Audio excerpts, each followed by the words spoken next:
Everyone, thank you for joining us at our regularly scheduled City Council meeting, March 11th, 2025. I'd like to begin with the Pledge of Allegiance, and I see Sergeant Taylor back there. If you could lead us.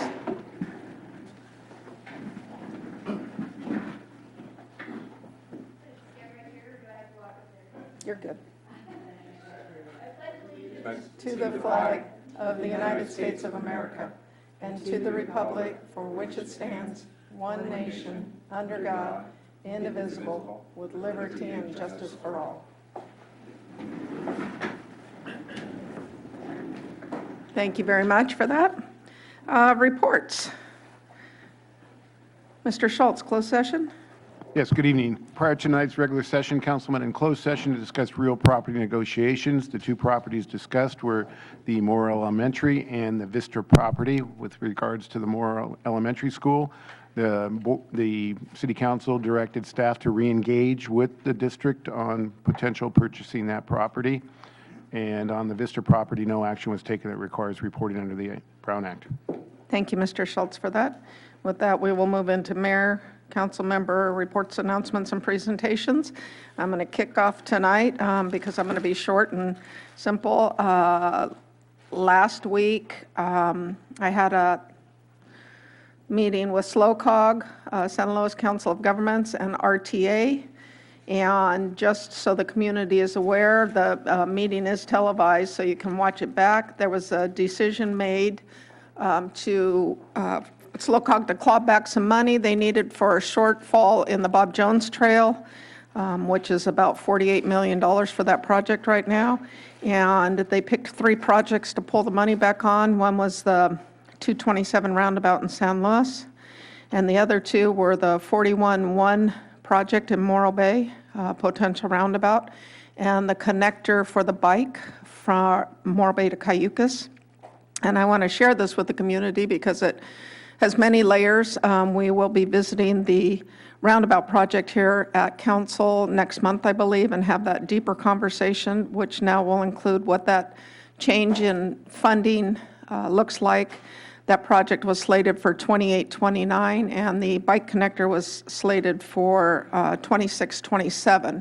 So it has more immediate needs for funding, and we will see what SLOCOG and RTA are going to do, or not RTA, excuse me, SLOCOG and Caltrans will be doing to help backfill that money. We also had a subcommittee meeting, Councilmember Landerman and myself, with one of the offshore wind committees, one of the offshore wind companies, and they just shared with us that they are working on their federal data requirements, and we won't hear anything back from that for a while. I'm sure she'll share some more. Met with the Chamber CEO last week and a few other side meetings. And other than that, I will pass it on to Councilmember Echols. Thank you, Madam Mayor. Good evening. I am the council liaison to the Planning Commission, so I'll report out on the last Planning Commission meeting. I've heard several comments from community members giving positive feedback to the Planning Commission, just on how congenial and professionally it's run and just a spirit of cooperation. So I wanted to pass along those positive comments to both our Community Development Director, Director Singwald, as well as the Planning Commission. There was a 4 multi-family unit project that was approved on 41. It actually has an additional ADU unit, so there were 5 units, and that was approved on a 5-0 vote by the Planning Commission. And while I was at the Planning Commission, I did a little stumping. I gave a little speech from the floor and spoke as an individual, not necessarily as a council member, but I talked about the culture of yes and what a great job the Planning Commission and the department are doing. And I'll just read a quick excerpt of that. Morro Bay needs to be known as a place where businesses and developers want to invest, where we provide clear guidance, and where our approval process is as smooth as possible without sacrificing quality or standards. A culture of yes means working collaboratively with applicants to get to a project that meets both community goals and regulatory requirements, rather than sending them back to the drawing board unnecessarily. I think it's important that our city have a reputation in the greater county as a place that is open for business and that does have a culture of yes. And I see that from the leadership of this current council, as well as our city manager and department heads, that we are in the midst of creating a culture of yes. And so I wanted to acknowledge that and applaud the city staff, as well as my colleagues up here, for the work that they are doing to create a culture of yes. Lastly, I'm going to make an appeal to the business owners in town, a direct appeal to the business owners in town. I'm going to ask every single business owner in town to do what they can to spruce up their sidewalk, their storefront, and their business. I've mentioned before that Morro Bay is a visitor-serving town. We have visitors that come, and when they spend dollars here, that directly affects the money that we have in our coffers, which then allows us to fill more potholes and do nice things for all the residents here. So there is a direct correlation with that.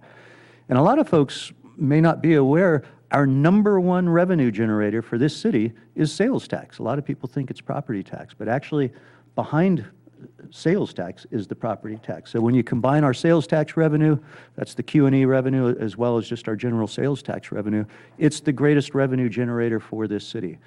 So when we enhance what we do here in this city and welcome more visitors and have them spend more money, we actually have more money in our city coffers to provide our residents with the services. So it's a very symbiotic relationship. And I just, I'm lengthy tonight, I apologize for that. Finishing off my first quarter, first 3 months as a city council member, I just want to say how much I enjoy it, what a privilege it is for me to represent the citizens of Morro Bay. And I want to do the best for every single resident. That's my objective. And I really enjoy the work that we're doing here, so thank you. Thank you. Councilmember Edwards. Thank you, Mayor. Short and sweet tonight for me. Just wanted to remind the community that the Downtown Design District Public Forum, this is our second one, available to all community members to attend. It's at 6 p.m. And this is the second one again. And there'll be more information, I'm sure, from Mr. Singwall, Community Director, on that. And then I wanted to remind people about the citywide garage sale coming up. That's on the weekend of March 21st. This is a great time to kind of clear out the house, clear out the storage lockers. I know a lot of us have those in town, and it's a great opportunity to meet people. We get people from all over, all over the state pretty much coming through here. So it's an exciting time, and I hope that you take advantage of that. Thank you. Councilmember Landrum. Let's see, I went to the Planning Commission meeting that Councilmember Eccles was speaking about, and as well as the HAB meeting. And both meetings, the staff presented suggestions for goals that are coming up pertaining to their particular interests.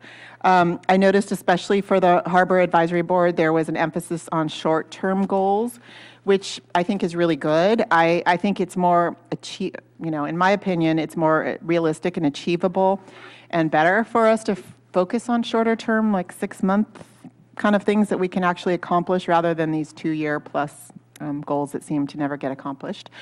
That's just my personal thought. And as Mayor Wixom said, we had the offshore wind subcommittee, and I found that really interesting. Golden State Winds told us about how what they found down there in doing all they had a 90 survey days, and they said there were no harm to any sea life. And what they found in the federal waters so far, well, the depth is what they thought it would be. It's 40 meters. Well, wait, it's what they thought it would be. And then they went down 40 meters with their X-ray stuff, 40 meters below the surface of the ocean, which is 300 feet. And they found that it's mostly sand. They think it's mostly sand with some outcroppings of rocks. There's a lot of pockmarks they showed us pictures of. And then they found they showed us these like big kind of craters, and they call those whale falls, where sunken whales fall, and like they could be 10 years old or more. You don't know how old they are, but I thought it was really fascinating to see the data that they had come up with. Their next steps are to analyze that data and the objects that they have found and evaluate it all and create a report, and that should be done in the next 6 months. And yeah, that's all for that. I also went to the county RAC, the water meeting, where they're talking about the possibility of getting state water for Los Osos, and they're kind of the feasibility of that. And then I was with a group that met with and heard some feedback from 2 CFAC members, Member Dorfman and Member Johnson, and that was fascinating. They have come up with, they're a subcommittee of the Citizens Financial Advisory Board, and they've come up with, just preliminary kind of revenue ideas for Morro Bay, and I found those to be fascinating and just really great ideas. And that's it. Thank you. Councilmember Lefebvre? Thank you, Mayor. I attended the SLOCOG meeting. It was an introductory meeting to kind of introduce myself to what the whole organization is all about. And I met with Sarah Sanders and James Wordley. So I got a little bit of a broad view of what they're all about. And I also went to the Planning Commission meeting with Council Member Eccles, and I went to the Harbor meeting too. So I like to keep myself engaged in all the advisory boards so that I am pretty much knowledgeable on what they're actually doing too. And the other thing I want to announce is that we're having our annual Marine Swap Meet, June 28, 2025, at the Triangle Lot, which is where the Maritime Museum is. So if you want any information on that, please go to the Friends of the Morro Bay Harbor Department.org. If you want to sell any of your marine-related items or surfboards or anything marine-related, the booths are $40 a piece, and we usually sell out. So if you have anything to sell, sign up now. Thank you. Thank you very much. With that, I'll bring it back and turn over to the city manager for updates and. Thank you, Mayor. Well, just last couple weeks, I have been busy with visiting advisory committees and directors, and I had visited CFAC already, and Planning Commission, PWEB, and then HAB. And I wanted to share that it was very impressive to see how engaged our advisory committee members are, and they were very much wanted to be involved in the goal-setting process and have so many great ideas. And I have conveyed their thoughts to the goal facilitator, and then we are very much looking forward to Thursday's community forum, which will be happening in this room at 5:30. The other thing I wanted to report is that I took some time to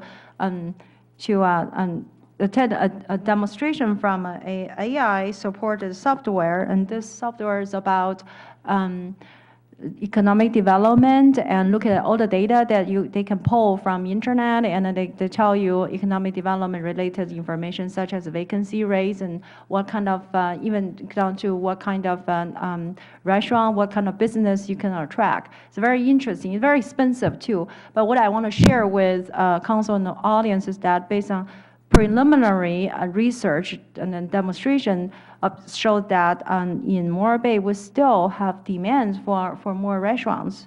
I thought that was interesting. Thank you. Subcommittee reports, do we have anything to report out this evening? Mr. Kwolek or Mr. Singwald, either one? Thank you, Mayor. The WRF Subcommittee did hold a meeting yesterday on March 10th, and that meeting related to chiefly 2 items. One was the jointly owned properties at Cayucas, that are on Atascadero Road, jointly owned by Cayucas, CST, and Morro Bay. We did receive some direction from council during closed session to move forward with that negotiation. and also the Wharf Quarterly Report. The Wharf Quarterly Report in the past has been 60, even 70 pages long. We've condensed it down to 4 pages. We received some very good feedback from the subcommittee on how we could do that while maintaining a report that's transparent and informative. And that was it. Good evening, Mayor and Council. Erlen Singwald, Community Development Director. Just to reiterate Councilmember Edwards' announcement earlier that the Downtown Design District will be holding a public forum next Tuesday evening at Planning Commission. Thank you very much for that. With that, we will move into public comment for items not on the agenda. Public comment is open.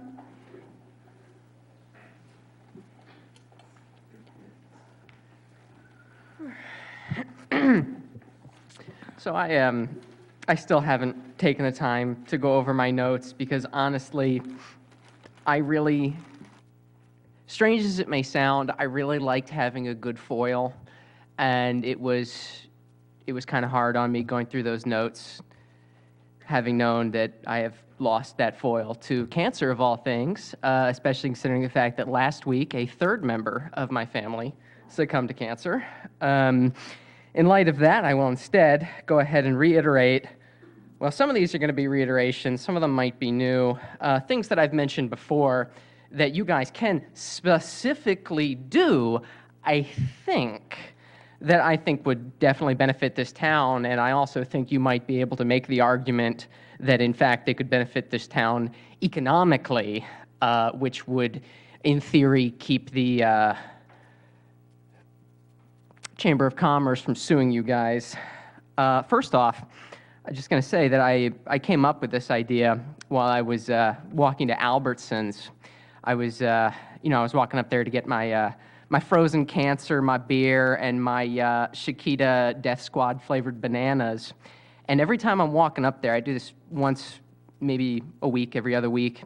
I'm finding myself very disturbed anytime I'm over there, in fact, because the church right there actually employs one of those audio bird scares. And these things are awful. They play the sound of a predator bird, a raptor. However, they also play the sound of a bird in distress, presumably in great pain. It is very distressing for some of us. Not only that, it also prevents and act against nesting not only right where it is on their property, but it's going to prevent birds from wanting to nest anywhere nearby there. So for one thing, you guys could, I don't know, put some sort of ordinance out banning those audio bird scares, both for the birds, because from what I've heard, we here in Morro Bay like our birds, but also for the citizens, mental health. As well, Albertsons is one of those national, multinational businesses. There are a few of them here, and they do present significant competition. And I know your culture of yes says yes. I say no. As well, please do something about the military flyovers, particularly the very low ones. As well, light pollution is something you could address, which also has a significant economic impact, not only on our sleep, but also the wildlife that feeds a bunch of our tourism. We could also do the same with urban green spaces, as well as economic transparency feeds into the whole thing. Also, posting of profit margins, I've mentioned before, just saying.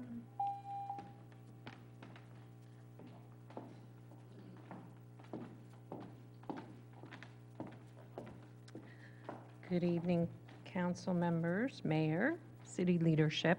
My name is Dina Lundquist. I'm the CEO for the Morro Bay Chamber of Commerce. Wanted to join the party and talk about some of the events that the Chamber is going to be hosting for the month of March. We have our Breakfast on the Bay on March 19th. Our fire department will be presenting a traffic safety for e-bikes. The theme of the meeting will be Hustle and Heart, Building or Transitioning a Business into Your Passion. We have our annual summit coming up on March 26th. We'll have Carla Wixom, our mayor, will be speaking, Bruce Gibson, the supervisor for District 2, Michael Wambolt, our director for Visit Morro Bay, will be speaking, so that should be a great afternoon. That'll be a lunch will be served as well. And then we have our Shop, Sip, and Stroll, April 11th in the downtown and the 25th in the Embarcadero. And mark your calendars for our gala that will be coming up on May 17th. So thank you very much for your time. Thank you, Dina.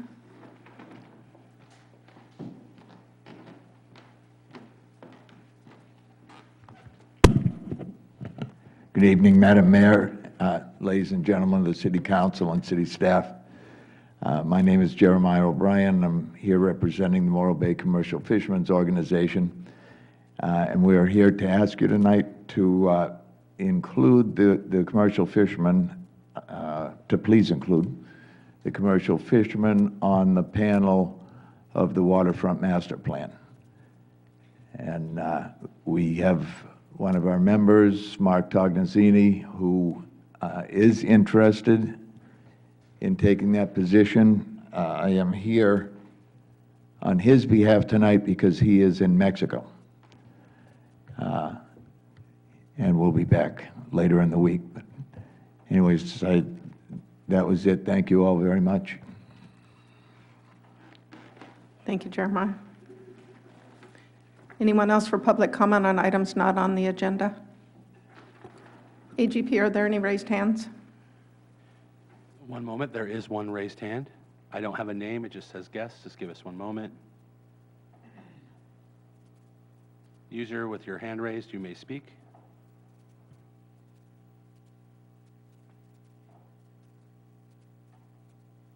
Hello? Right now, Can you hear me okay? you're coming in loud and clear. All right, great. Thank you. Madam Mayor, good afternoon. City Council, good afternoon or good evening. This is Nick DeAngelis. So I spoke in the last meeting. I was hoping to be present in this meeting, but unfortunately I was drawn out of town for work.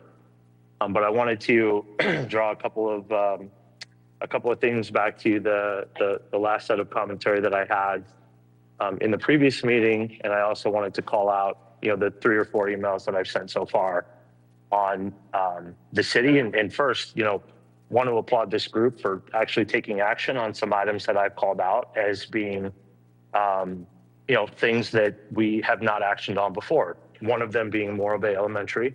So I'm glad that this group is finally drawing attention back to the fact that the community needs this school to stay part of the community infrastructure.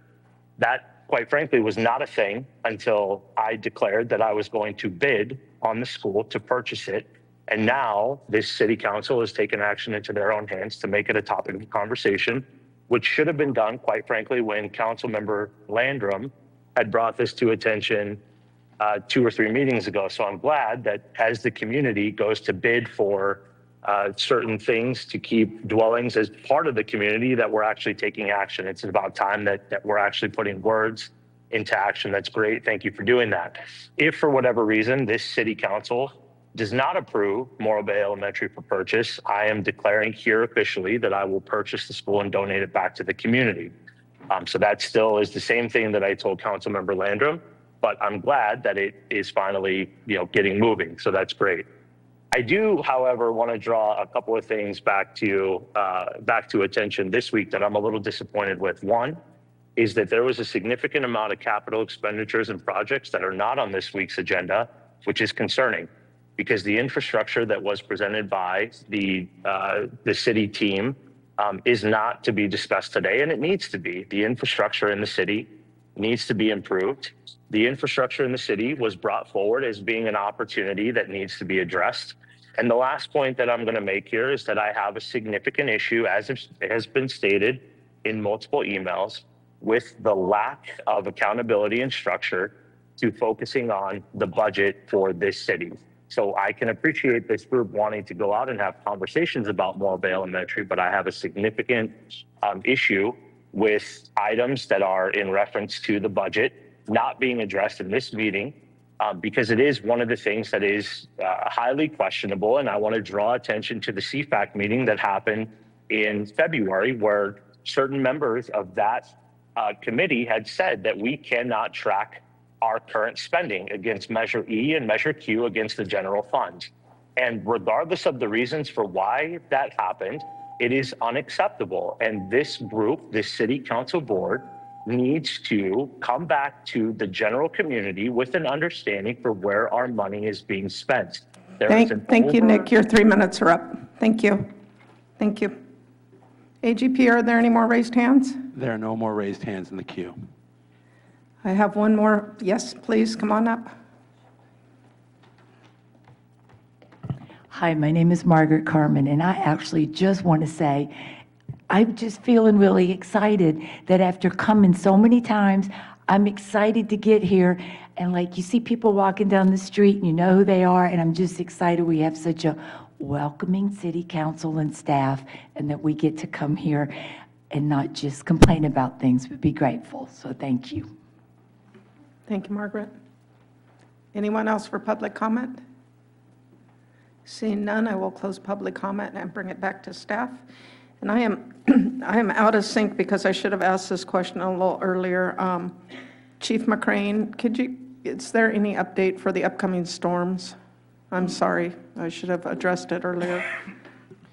Yeah, no problem. So according to the National Weather Service, we're going to have a pretty significant rainstorm tomorrow night, showing up to about an inch of rain for Morro Bay throughout Wednesday, and then tapering off Thursday and Friday to just scattered showers, maybe up to 1/10 of an inch over Thursday and Friday each day. Winds are supposed to be 20 to 30 miles an hour with occasional gusts up to 40. Fairly standard for a wintertime storm here. We're not anticipating any flooding events or anything significant, but fire department is prepared for it. Thank you, and my apologies for not including that earlier. Thank you. With that, we'll move on to the consent agenda, and I will open public comment on the consent agenda, items 7A through 7C. Public comment is open for the consent agenda, 7A through 7C. AGP, are there any raised hands in the queue? One moment, yes. We have one raised hand. Once again, iPhone number 138. One moment. Can you hear me okay? Loud and clear. Great. Madam Mayor, just to clarify here, the items on the consent agenda is Morro Bay Elementary, one of them. No, it is not. It's the minutes, adoption of a records resolution, and the approving of the committee for the waterfront master plan. Those are the three agenda items on consent. Sorry, you broke up on my end. Morro Bay Elementary, is that one of them? It is not. Okay, all right. I'll yield back my time. Thank you. EGP, are there any raised hands? There are no more raised hands in queue. Thank you. With that, I will bring it back. Any other takers? With that, I will close public comment on the consent agenda and bring it to council. And I see Councilmember Echols turning on his microphone. Yes, I'd like to call pull item 7C, please. 7C, pull. I'll second that. You don't need to. Thank you. Any other items to pull? Anyone else? Ask for motion for 7A and B. I'll move that we approve items 7A and 7B. Second that. Thank you. I have a motion and a second. All in favor? Aye. Aye. Opposed? Motion carries. Councilmember Echols, 7C. Thank you. I pulled item 7C because of the speaker that came to the podium earlier tonight representing the Commercial Fishermen Organization. I had spoken with some Harbor Advisory Board folks over the last couple of weeks, as well as some folks from the commercial fishermen. And I also recollect back to our conversation here from the dais where we discussed the possibility of having someone from the Commercial Fishermen's Organization. I think we were all somewhat leaning in that direction, but we wanted to see how things would go with the HAB in terms of their recommendations. So at this point, for me anyway, it's evident that we should have a representative from the CFO, Commercial Fishermen's Organization, as part of the WAMPAC, the Waterfront Master Plan Advisory Committee. So I am going to move that we adopt resolution number 1125 approving the formation of the WAMPAC with the addition of a representative from the Commercial Fishermen's Organization, and that person being Mark Tognazzini, as recommended by the delegate of the CFO. I'll second that. So thank you for the motion and the second. Now we'll have conversation. Thank you.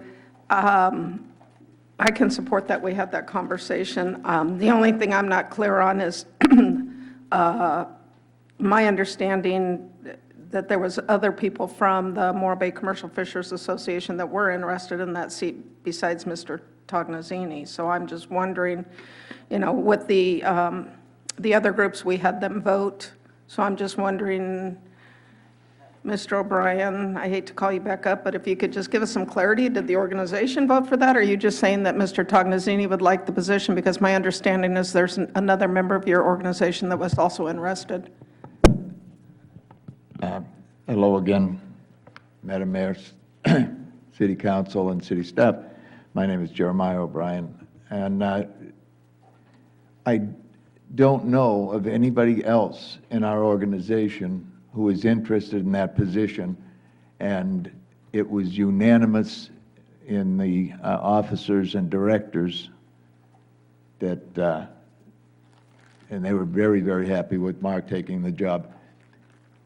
If there was somebody else, I would be willing to hash it out and see. The directors have been unanimous with Mark, though, and think he was the best to take the position.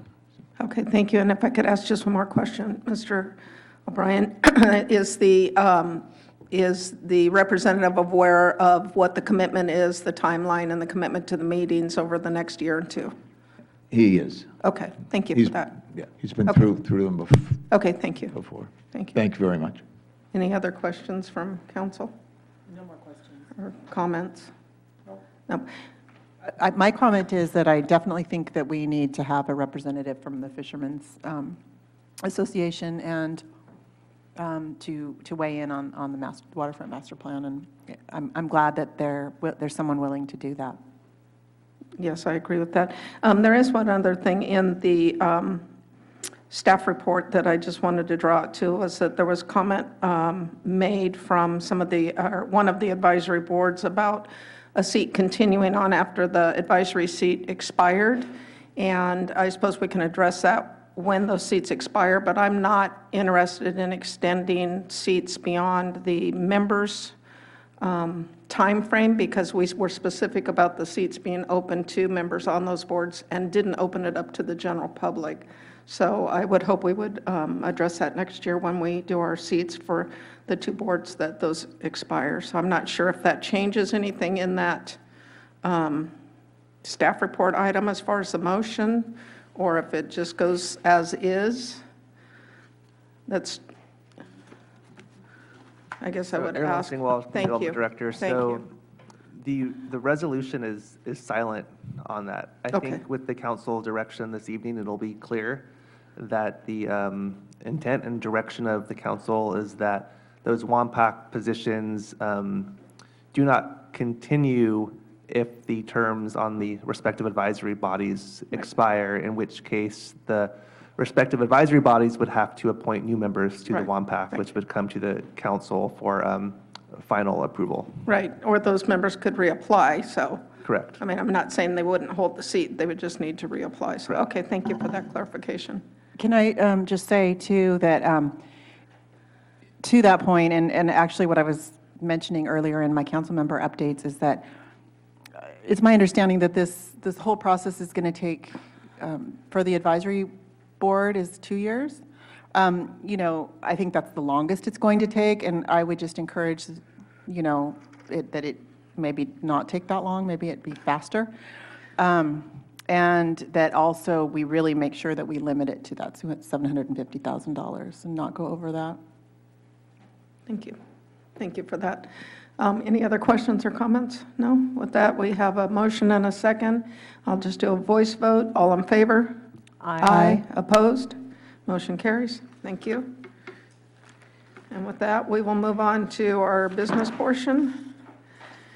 9A, Harbor reclassification. I will turn this over to Mr. Munson.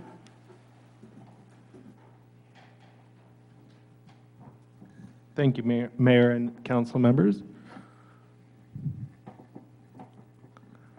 So starting off, we've got the existing org chart for the Harbor Department.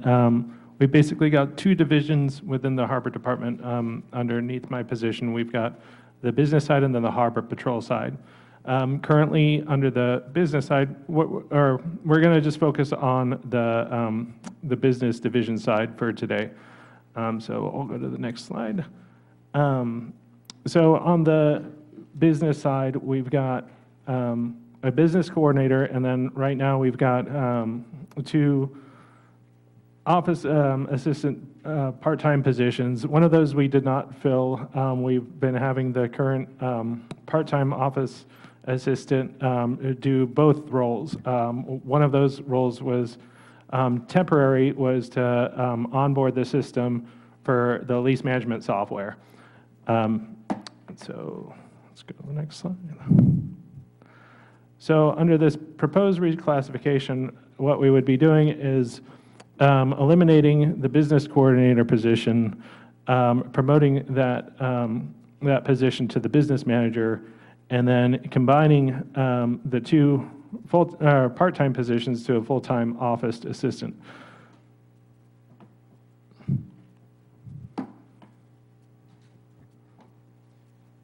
So currently, the business coordinator position is adequate based on its description. The description is mainly administrative support services, and it doesn't sufficiently address the department's current needs. As that old position was described, it has almost no attention to lease sites. There was one line that talked about lease sites. It's not a supervisory role, and yet there's a person underneath that role. It's mainly administrative tasks, and many of the duties listed are in assistance to, rather than performing the actions directly.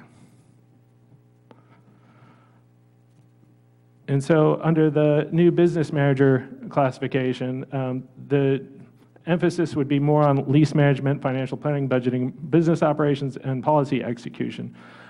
This is a very significant change in job descriptions. Lease management is one of the key needs of the department. We have 37, I believe, master leaseholders and over 80 subtenants. For most other places, like one example that I chose was the Pismo Beach Outlets. That has even fewer stores than our Embarcadero, and yet they have a full office full of people. In the Harbor Department, we have literally like 1.5 people working for all of those businesses, and there really needs to be a focus on business. That's what is the main driver of revenue for the Harbor Fund. So this person will oversee management of the harbor leases, supervises that office assistant, develops capital improvement programs, budgets, and identifies cost savings and revenue enhancements, pursues grant funding opportunities and manages grant applications, and communicates with tenants and subtenants. One key aspect I'll bring up with this is, so pursues grant funding opportunities and manages grant applications. At my previous job, my department was able to get over $4 million in grant funding. The challenge was the administration of those grants. I was very successful at applying for the grants, where the real skill and time management comes into it is in the administration of those grants. If you don't have the person to be able to manage those grants, you might as well not go after the grants. And near the end of my tenure there, I was no longer applying for grants just because it took way too much time for me to be able to manage them myself. So this is a very key item for me as well, because I would like to be going after these grants, but I don't personally have the time to be managing them. And of course, with our tenants, they want to have somebody who is somebody that they can come to when there's disputes or they want to propose a site development. I can definitely help with that and do that, but that takes me away from other responsibilities. So some further justification with this is the business manager position previously existed. This isn't a new concept. It's actually been talked about in staff reports going back to, I think, 2010. When we did have a business manager, when that person no longer was in the position and they went out for the recruitment, mid-recruitment, the city council at the time decided to demote that position as a cost savings measure, but there was no real change in the need for one. The Harbor Department a few years ago had an organizational assessment report, and they concluded that position be created, and it also recommended still keeping the business coordinator position. So we're actually, in an effort to be fiscally conservative, we're suggesting eliminating that business coordinator position for the time being, just because we won't be able to sustain it financially. In addition to that, the Embarcadero master leaseholders strongly recommended the need for a harbor business manager. And again, can I do some of these or a lot of these roles? Yes, I can, but it definitely takes me away from my other priorities in the harbor. And I'm already finding out pretty quickly there's a lot of responsibilities with this position, and I'm happy with the job. It's just able to cover everything. I need assistance. So here's the salary schedules, not just for the harbor business coordinator, but also the harbor business manager. And I just wanted to show the full scale of the unrepresented management to show that, yes, there is a significant bump comparing the coordinator position with the business manager position, but in comparison to where we could have selected that management category to fall in, it is rather conservative, and so it could be viewed as a modest increase in pay. Switching over to the full-time office assistant, why it's needed. The harbor office is open 5 days a week, and this is the person who sits at the front desk and is the first person that the public meet. When there isn't a person there, that means somebody else has to cover the desk, and usually, since my office is right there, I'm getting taken away from my responsibility is to go cover the desk, and usually I don't know how to answer their question. Usually it's a billing question or about something that I don't know about, and so then I have to refer to somebody else. So this is not only for the front desk, but it's also for when anybody calls the harbor office. I think that it's absolutely necessary to have somebody be that face that somebody sees every time, and we can't simply be changing this person every time that they find a full-time position. It's very important to have that relationship with the public and with all of the stakeholders out here. This office assistant not only covers the front desk, but does a lot of other administrative tasks. Right now, they've been doing the onboarding with the lease management software, and will continue to do that, and also help and assist not only myself, but also the business coordinator or the business manager, and Harbor Patrol as well. When people call about a boat getting loose, that person is contacting the Harbor Patrol to tell them that they need to go attend to it. A lot of these positions, a lot of these responsibilities that are administrative tasks will otherwise need to be done by management if they're not done by this position. And so this full-time position leads to better stability and less turnover, less training, and more continuity. Some other justifications. Sorry, I went ahead on one slide. So the Harbor Department previously had a full-time office assistant. They were transferred to another department, and when it was backfilled with a part-time employee. Right now, that part-time employee is working about 40 hours a week, and that's not sustainable. Either we would need to change after, I think it's 6 months, to another part-time employee working 40 hours, or we would have to significantly reduce their numbers, which would kind of take away that level of service that that person covers. And so with that office assistant, I've just shown the steps here for that position. The financial implications are shown below. There is a bit of a jump, as you can see, for the office assistant in the next 2 years. That's because for those next 2 fiscal years, the second part-time position wasn't included because those are part-time positions that are added as needed. And without having this full-time position, we likely would need another part-time position going forward for at least the next few years. And that wasn't captured in here, but yeah, it wouldn't be in our long-term budgets because those part-time positions are only assigned as needed. So with that, I'm happy to answer any questions from the council. Thank you. Thank you, Mr. Munson. Who'd like to start? Councilmember Edwards?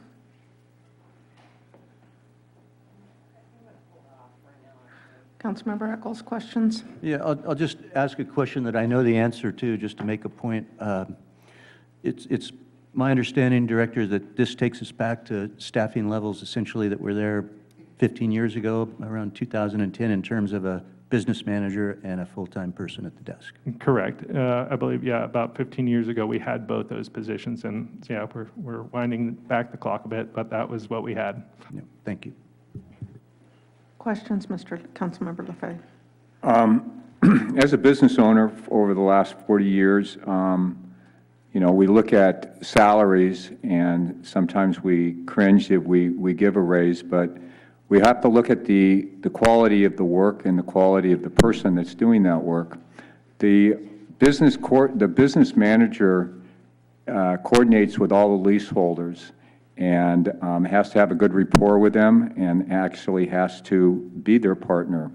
So I have no problem with this particular proposal. As a matter of fact, I favor it, and I just wanted to say thank you very much for the work that both Emily and Lori have done at the Harbor Department when they were rudderless, when they didn't have a harbor director, and really have been doing it all by themselves with Becca's help over the last probably year and a half. So I want to thank you very much. Councilmember Landrum, questions? Yeah, I have a question, or a couple questions.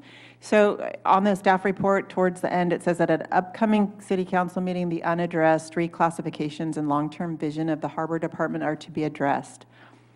Could you explain more what that means?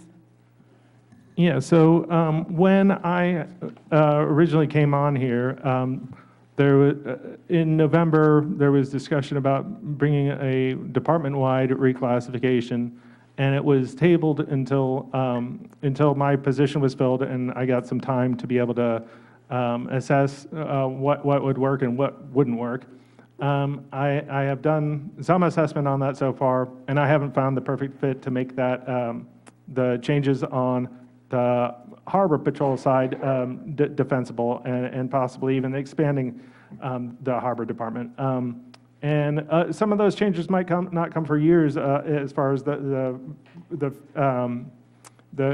further expansion of the Harbor Department. I mean, that might all be pie in the sky, but the point of that is that for right now, I'm just focusing on the Harbor Division side of it because I feel that with those changes, it's defensible both budgetarily and for what those positions are doing.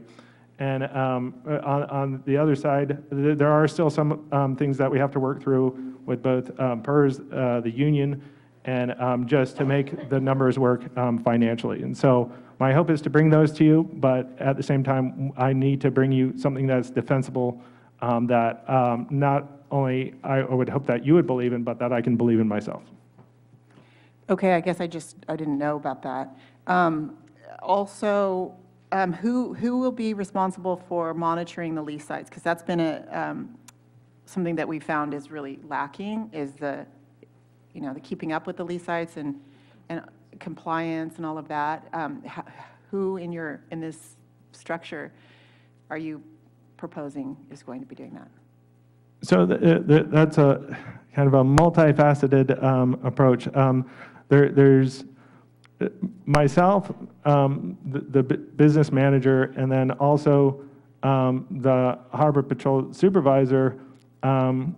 They all have different roles in that. And so one of the things that we're going to be rolling out here pretty soon is self-inspections and then inspections on the exterior of the businesses.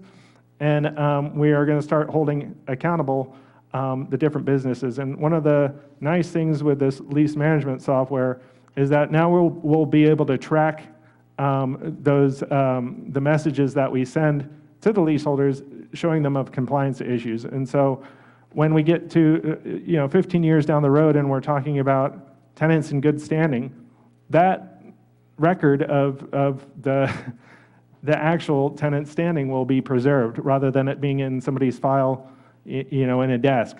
So there's really a multifaceted approach with making sure that we're keeping tenants on good terms and be able to inspect them, and also just making sure that they're being in compliance with their lease terms.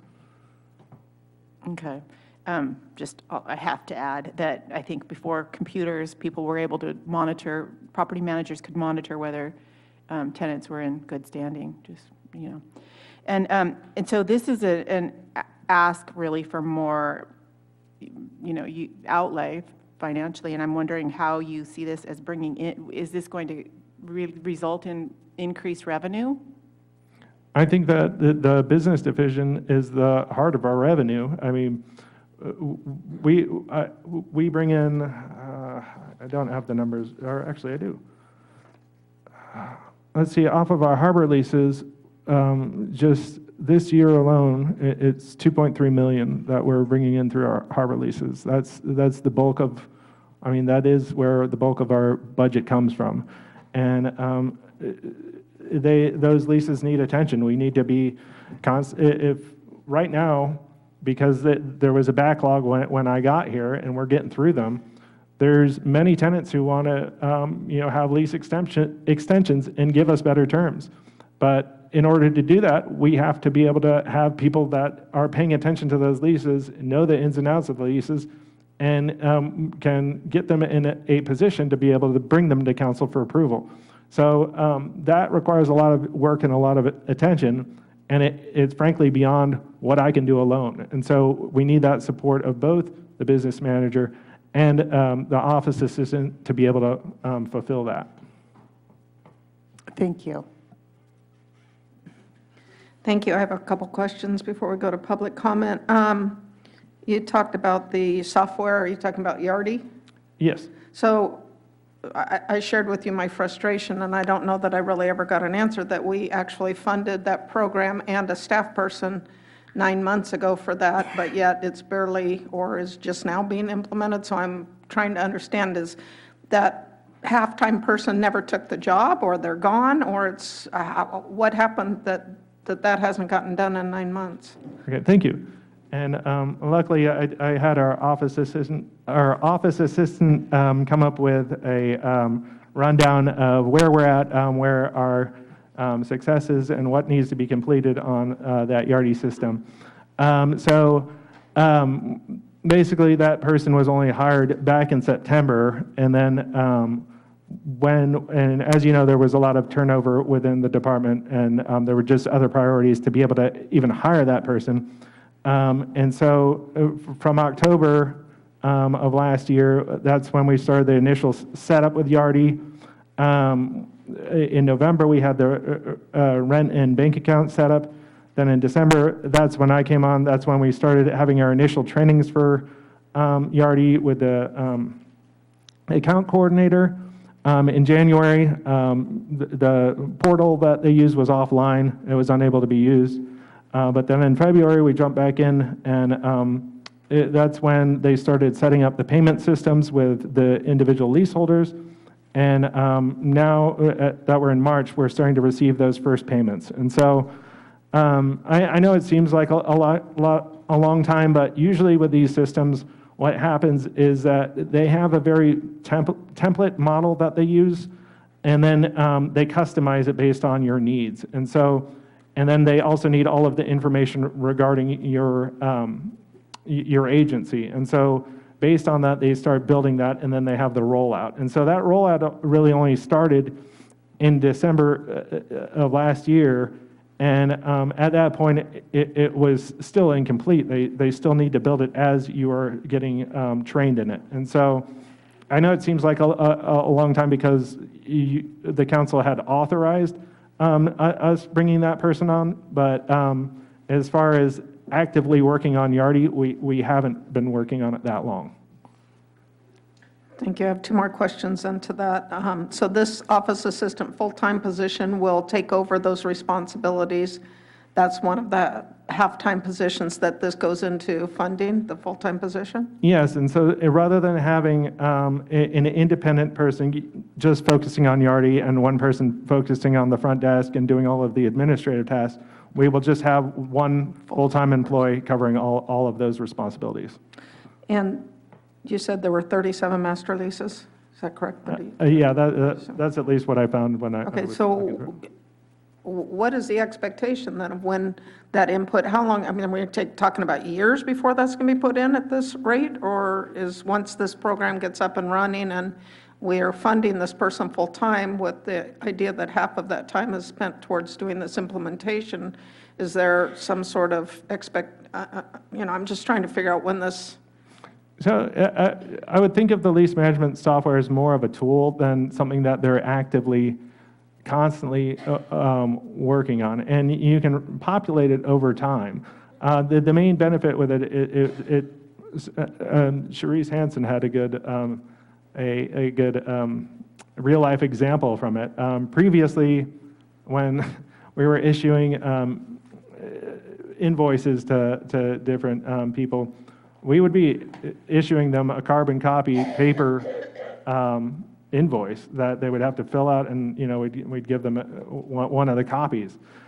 This is all digital now, and so we can send out all of the information now to the leaseholders and have them paid directly through their bank account rather than sending it through the mail and waiting for payment. We can also track which people are delinquent on payment pretty quickly and run reports.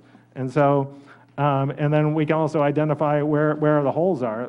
One example that I found was that we found was I was trying to calculate how much we should be making a month in the boatyard, not boatyard, but the boat storage area.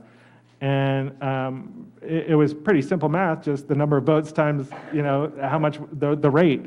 And those numbers were different. And so we were quickly able to find which members of the boat storage were delinquent in payment and where those errors were. And so it's more of a tool. And when you have a tool that makes you more efficient, it opens you up to be able to do other things within the harbor department. And there's really no shortage of things that need to be done in the harbor department. Thank you. So I'm guessing from that comment that all those master leases are in there already at one Yes. capacity. Okay, that's what I'm Yes. trying to get at. Okay. Are they implemented? Is it in there? So, okay.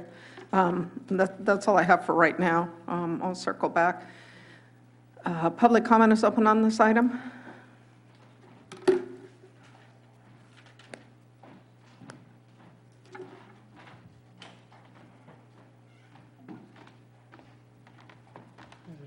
Hello, my name's Cal Myers. Although I am a member of the HAB, it's of knowledge of the harbor. This is more of as a citizen, set of comments.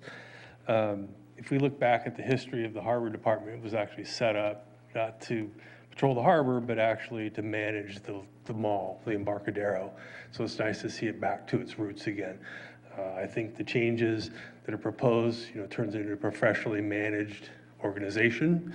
I think the two individuals that we're talking about here, it's well deserved. They've worked here for some time, especially Lori. So I'm pretty excited about that. I do have concerns about the budget impact of that. Every dollar we spend here is another dollar that doesn't get spent somewhere else, and there's quite a bit of deferred maintenance. at the harbor, all the docks. I mean, we're seeing the beach, was it the beach docks or whatever they're called? They're getting worked on, so that's exciting, but there's tons more work to do. So concerned about that. If I listen to the business case for this, it's kind of soft. It's not hard dollars. There's not a, if I spend $1 on salary, I'm not going to get $2 back or anything like that directly. But I think it does potentially free up some time to, potentially get the grants between the Yardley software and freeing up some time to do some, some other things. But I don't think money's going to rain from the sky because we implemented Yardley. There may be some compliance pieces, but again, I think the overall, I think it would be a good move for the Harbor Department to not have $2 million run by somebody with the title of a coordinator, but actually have somebody with the authority to make the decisions with that. So, thank you. Thank you, Cal.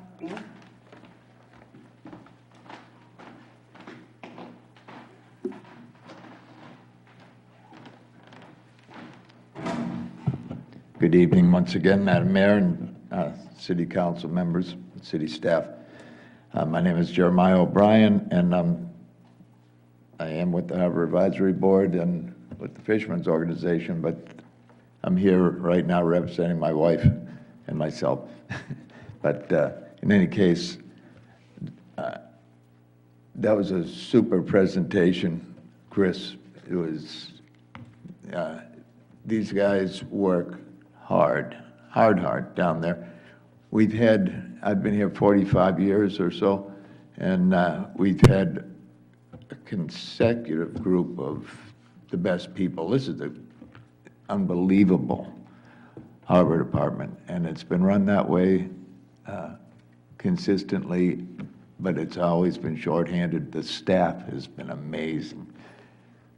A few more bucks for the quality of the staff and the work that they are buried in, I think it's a pretty good investment. And that's how I look at it, as an investment in the people.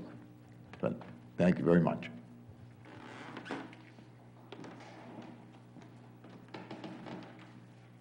Anyone else for public comment on this item? AGP, are there any raised hands? There is one raised hand. One second. Over here. Okay, go ahead, iPhone. Oh, can you hear me okay?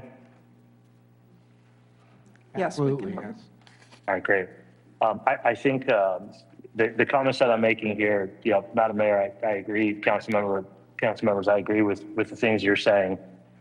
In calling out, the headcount that we're asking for, what is the value? It was approved before, why is it taking so long to get some of these people staffed? But on the other side of that, I also think that there is a ton of value to add in the right and appropriate members that can drive this part of the community forward.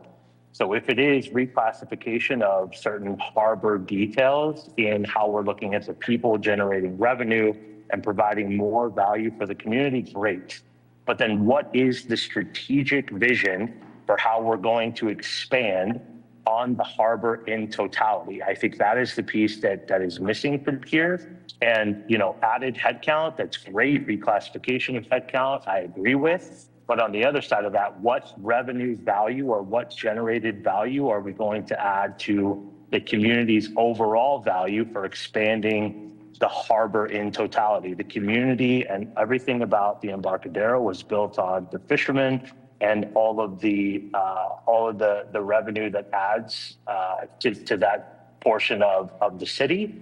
But I think there are expanded things that with the right headcount can add value into other parts of where that harbor expands to, i.e., the Vistra conversation and how we may be able to reappropriate land by expanding the harbor even farther and outside of just what the harbor understands today. I didn't get that in the presentation, but with the right headcount and the reclassification of certain individuals into certain roles can add strategic value for the community. I just, whoever is responsible for this, I think we need to look at, if we add in additional resources, what value is that going to drive to the organization, and how can we think more broadly about the strategic vision for which these individuals that we're going to be investing in? What are they going to essentially yield back in ROI to the community on the spend? So just my 2 cents here. I think we've got a lot bigger gap to fill in what the harbor can actually produce, even expanding the scopes and responsibilities into more assets that the community owns. And I didn't get that here, but I think with the right headcount and right people, we could definitely add a ton of revenue generation for the community if done correctly. I'll yield back the rest of my time. Thank you. AGP, anyone else in the queue? No, Mayor, there are no more raised hands in the queue. Thank you. With that, I will bring it back. Anyone else? Public comment is closed on this item. I will bring it back to council for comments. Am I right?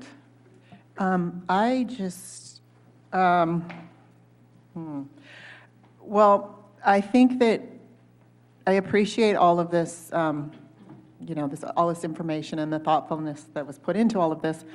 And it's good to know that that the city used to have a business manager at the harbor. That makes a lot of sense. I think it's really important. I'm learning just by hearing about how this has all gone down that it's really important for probably all departments to focus somewhat on cross-training so that we're not, that there can be some overlap and people, if someone's not there, if someone quits or whatever happens, that we're not left in the lurch and that we can, pick up the pieces and we're not just depending on one person. It sounds like Yardi is eliminating a need, labor cost, right? I mean, ultimately, it will eliminate labor. And I think once that's all been, figured out and all the bugs are out of that we need to really be sure that the person for the other half of the time has something, concrete to do so that we don't run into another situation where someone's working out of, doing things that they're not supposed to be doing. So I think that job description really needs to be clear, into the future and really defined. Those are my comments right now. Councilmember Lefebvre, comments? No, I don't have comments right now. I just, again, one of the things that I think we have to be aware of, too, is the office coordinator has been actually our business manager for almost the last year and a half. She's stood up far in between of making these lease assessments. We didn't have a harbor director. And I think that with that particular task that she took it upon herself to do because there was no one else there, not that we owe her anything, but she deserves it. So, and Emily, I think she was going to find, she's actually right now, just to FYI, she's developing a work plan for the harbor patrol officers so that they can actually do worksheets and sent to Greg if there's any public works things to do. So I see that whole department expanding and actually creating revenue, but we need good people to do that, and we have good people right now. So I completely support this proposal. Councilmember Echols, comments? Yeah, thank you. We're discussing, I've heard a lot of discussion tonight about personnel in particular, and we're really talking about positions. So I think it's important that we focus on the positions. That said, I love our Harbor Department staff, and I'm appreciative of the hard work that they do. I think it was about 15 years ago that Councilmember Lefebvre and I served on the Harbor Advisory Board, and at that time, we did have a full-time business manager and a full-time person up front, and unfortunately, we lost our business manager. And when the job was reposted, it was reposted as a business manager, and then in the middle of that, the city council decided that they needed to save some money and downgraded that position to business coordinator. And frankly, ever since then, the last 12, 14 years, the Harbor Department has been understaffed, and leases have not received the type of attention that they should receive. So from a positional standpoint, to me, this is a no-brainer. As I mentioned earlier, we're going back 15 years to sufficient staffing levels for this department, and so that the leases get the attention that they need. Thanks. Thank you. Councilmember Edwards, comments? I really appreciate, on behalf of my colleagues, all the history that I received from you tonight. It really is helpful when we take a look back in history, how we can improve, our future. And clearly, I think this was something that needed to be addressed. Interestingly enough, we're going to be embarking on the waterfront master planning, and I was thinking about when I read it, 1996, they were talking about economic enhancement, that they discovered that economic enhancement was an important criteria and part of making sure that the leases and the waterfront were maintained in a really, appropriate, operable, to the highest level that they could be. And quite frankly, for me, just thinking from an economic standpoint, if you don't have the bodies and the resources to make that happen, it makes it challenging to ever see that happening in the future. So to me, this is also seems reasonable, makes sense to me. I also wanted to say that, Mr. Munson, coming in when you did, if I heard it correctly earlier, Yardy was, coming into play, but difficult to implement when you have so few resources. And so I'm hearing you on that. I'm also hearing the importance of continuity, of consistency, and there is value in that. So I am supportive of this tonight. Thank you, Council. Mr. Eccles, to your comments, yeah, I was on the council when we made that cut because of the recession. And the people who worked there was, when that changed when Sue Lichtenbaum and Polly were down there. And, I've been here when we've had our other harbor directors, that were here for years, our harbor masters, they were back then, Ruck Algert and Eric Ginsby. So I have been a part of what's going on down there for a long time. Councilmember Lefebvre, to your comment, I agree with you that the business coordinator has gone above and beyond. I would just share for the city's behalf, that's compensated for out-of-class work. Not that that solves the problem because you're short a person, but I don't want there to be a misunderstanding that there is not compensation for when somebody does that. Which brings me to my only concern. I support this. I'm just concerned about the pay steps and the precedent it's going to set for some other departments now. So be prepared. The goal of, as was shared by one of the speakers, this will provide greater efficiency, and hopefully that translates to revenue opportunities through grants and other things, and I appreciate and applaud that. It doesn't give us another body. It just gives us a different classification. And with that, I want to be cognizant of the fact that as we've worked hard to try and renew leases down there and turn the ship, so to speak, so that there's greater revenue for the harbor fund, the intent, for me at least, is that that's for infrastructure, and that was shared by one of the speakers that's involved with the harbor. What I'm getting to is about the pay steps, and I hope that staff will consider that and where that pay step starts, because this is the difference depending on what pay step of, to over $2,000 a month, over $20,000, and we just gave 3-year contracts with pay raises for all 3 years.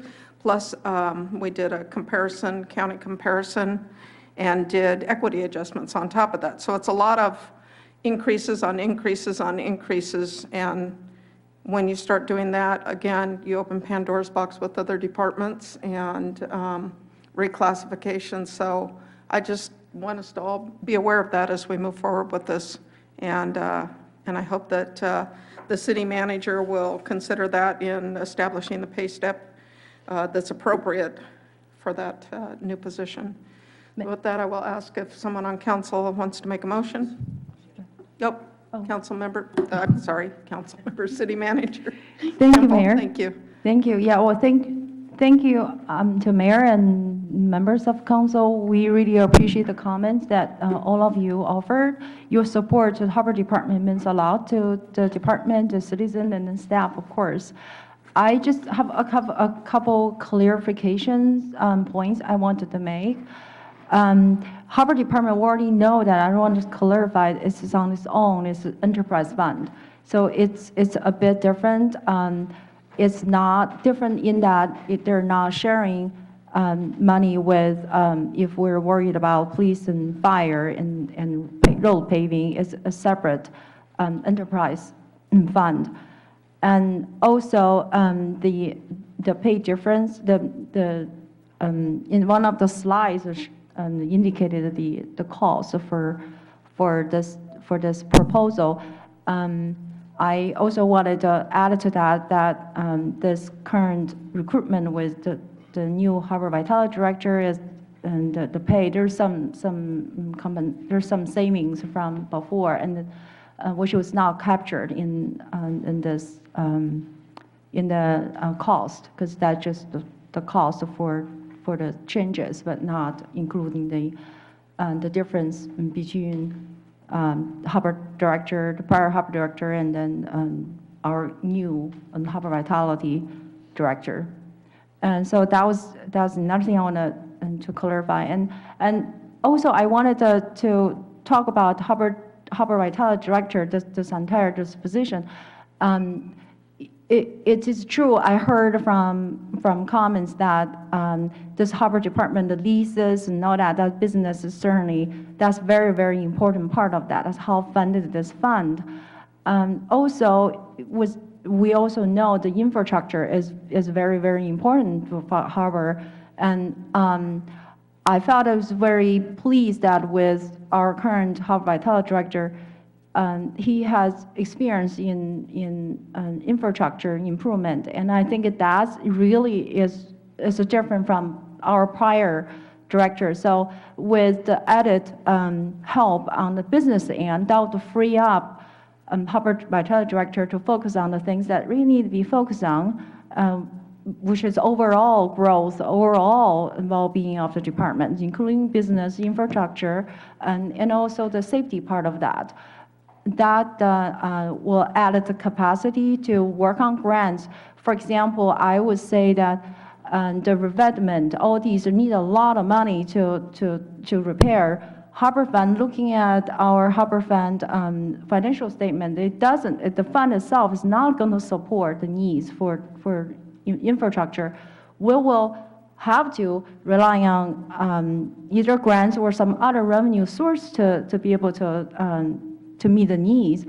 And I'm pleased to say that Harbor Vitality Director has already made substantial steps to find opportunities that we can leverage upon. For example, he had identified some document to show that the revetment was, there was some document to show that was designed by Army Corps of Engineers, and also he found some other information to support the T-pier was used by the Coastal Guard, and all these are really key information we can use to leverage when we go to leverage it for federal earmark funding. Those are just example. It will take some time for all these to bring into fruition, for us to see funding. However, I think the added capacity really going to talking about the value, talking about strategic value to see all that. Those are the hope for the future. Thank you, City Manager Kimball. I appreciate you sharing that, and certainly there's all the added value, and yes, Mr. Munson did come with a lot of experience from his previous job in dealing with infrastructure, which is certainly our greatest need down there right now. Any other questions or comments from council? I have a comment. I just think it's really important also that we make sure to eliminate the business coordinator position so that it's not still expected that we fill that. Correct. And if I said in the staff report that that would remain vacant, it's been eliminated. Thank you. With this change. Thank you. Motion? I'd like to move that we adopt Resolution 14-25, please. Second. All in favor? Aye. Opposed? Motion carries. Thank you very much. Thank you, Mr. Munson, for a very good report. Thank you, City Manager Kimball. Moving on to 9B, Mr. Singwald.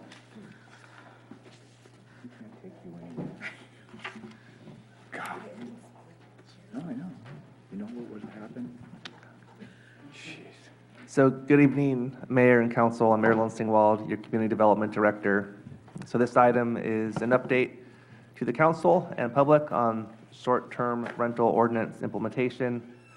So the reason why we're here this evening is back in December, the council directed staff to return with an update on short-term rental ordinance implementation.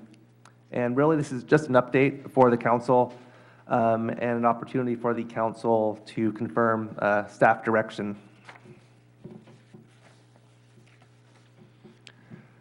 So a little bit of background on short-term rental regulations in the city. So prior to 2016, the city had some regulations addressing short-term rentals in the city, but those regulations did not include any type of limits on the number or location of short-term rentals in the city. I went back and looked at some previous documents. At that point in time, the city had issued 174 short-term rental permits. Then in 2016, the city adopted an urgency ordinance which capped the number of STRs in the city to 250. Fast forward to September 2021, the city or Coastal Commission approved the current version of the short-term rental ordinance. And this is the version that has, of course, the cap of 175 short-term rentals citywide, as well as the 175-foot buffer in between short-term rentals.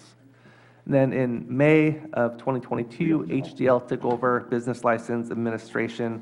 That is an important point on the timeline here, because what we found is that the business license process, which is what the city has previously used to review and approve applications for short-term rentals, just has not been adequate to ensure implementation of the short-term rental ordinance. And with the recent move beginning April 1st to bring business license administration in-house, also using the same software, CityWorks, that we use for all of our planning and building permits, I think that creates a real opportunity for better coordination with the business license approval and the short-term rental permit approval.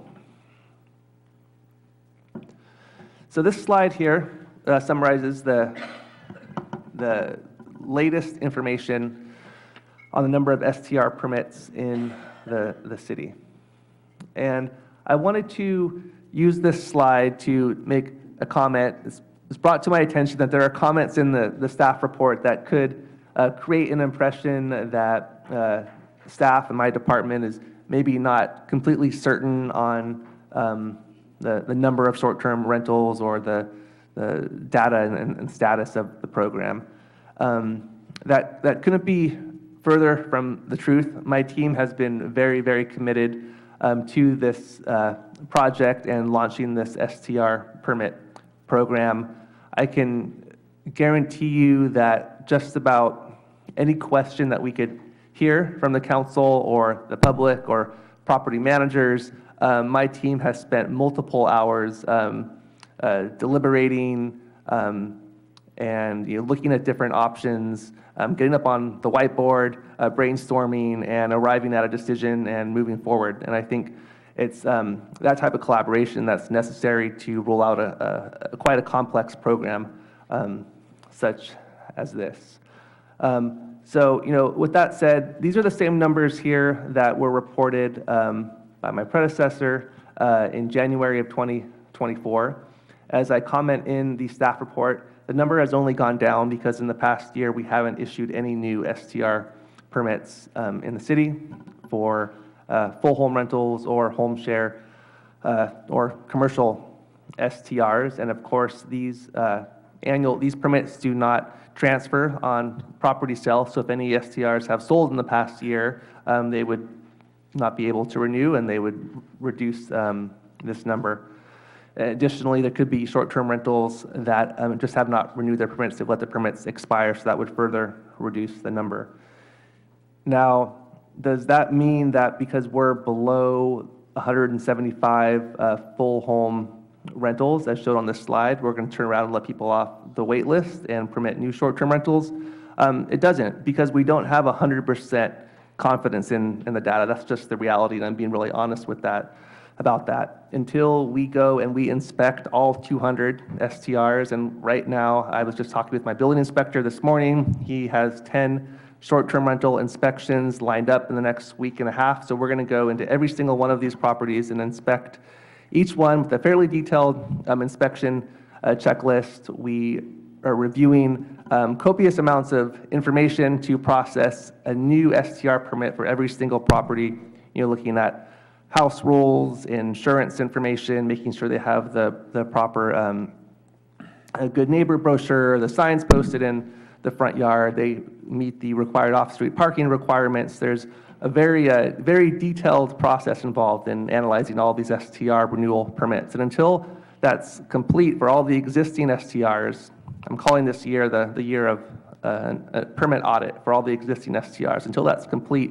we won't have 100% confidence. And once we finish and have that 100% confidence, then we would be able to, at that point, if we're below the 175 cap on full home residentially zoned short-term rentals, that's when we would look at issuing new permits off the wait list. So this slide on TOT is just context. Of course, the conversation of short-term rentals always involves discussion on TOT. So you can see that in the past fiscal year, overall TOT has increased, while the share of TOT from short-term rentals has decreased, resulting in an overall reduction from 18% to 16% in the share of TOT coming from short-term rentals. Just a data point for the discussion, because I anticipated this question would be asked, so just including this in the presentation. So as I mentioned, September 2021, the current version of the short-term rental ordinance was certified by Coastal Commission after being approved by the City Council. The ordinance is quite detailed with many regulations, but the ones I'm really focusing in on this slide are the regulations that have to do with the permitting of short-term rentals. So first, I mentioned this is a very complex program, and part of that is there's a requirement that every short-term rental operator in the city has a short-term rental permit that should be coming from the Community Development Department, an active business license, and an active TOT account. And there's a requirement that really all of those 3 permits are renewed annually. The ordinance also establishes requirements that I'm sure council and members of the public who follow short-term rentals are aware of. There is a limit of 175 residentially zoned full home short-term rentals of 175, which I refer to as the cap. That cap does not apply to home share rentals or commercial rentals. Also, the ordinance has a 175-foot minimum buffer between short-term rentals. And again, there's a requirement for annual renewals. So this year is the biggest work effort, because we're essentially creating and issuing new STR permits for all the existing short-term rentals. After this first year, we would just have short-term rentals submit future renewal applications that provide information on anything that's changed from the previous year. Of course, we would still check each one to make sure they paid the minimum $500 in TOT and anything that could change year to year, but we're not going to have to go through the same very detailed level of permit renewal that we're going through this year. And then, as specified in the ordinance, that inspection is only required every 4 years, and the years when an inspection isn't required, then a property owner would just self-certify that they are complying with the requirements of that safety checklist, and that would be under penalty of perjury. So as far as the short-term rental ordinance implementation, I broke it down into 2 categories. I did this because often I think these two categories can be conflated, but it's helpful to think of them as two separate and distinct categories. So one is what I'm calling STR permit implementation, and so that's creating and launching a new permit process that didn't previously exist. Again, past years, we've just relied on the business license process to approve STRs and STR renewals, and that just hasn't been adequate to make sure those are all complying with the ordinance and that they continue to comply with the ordinance. And the second part is STR program enforcement, and that's two-part, so there's proactive and complaint-based. Normally, in the city, we don't have proactive code enforcement. Our code enforcement, for the most part, is complaint-based, but because of the complexities of short-term rentals and the fact that they just about exclusively advertise on online platforms, there are software services available to help us identify illegally advertising short-term rentals that we are using. So for the first part of that, the STR permit implementation, just to kind of summarize our accomplishments over the last several months. So our team has developed a new application, worksheet, inspection checklist, informational materials, the Good Neighbor brochure. All that information is available on our website. We have developed and implemented an STR permit renewal schedule that's attached to your staff report, showing we've been fairly thoughtful about when we send out letters requiring the STR permits to renew based on when their business license is set to expire, and that's going to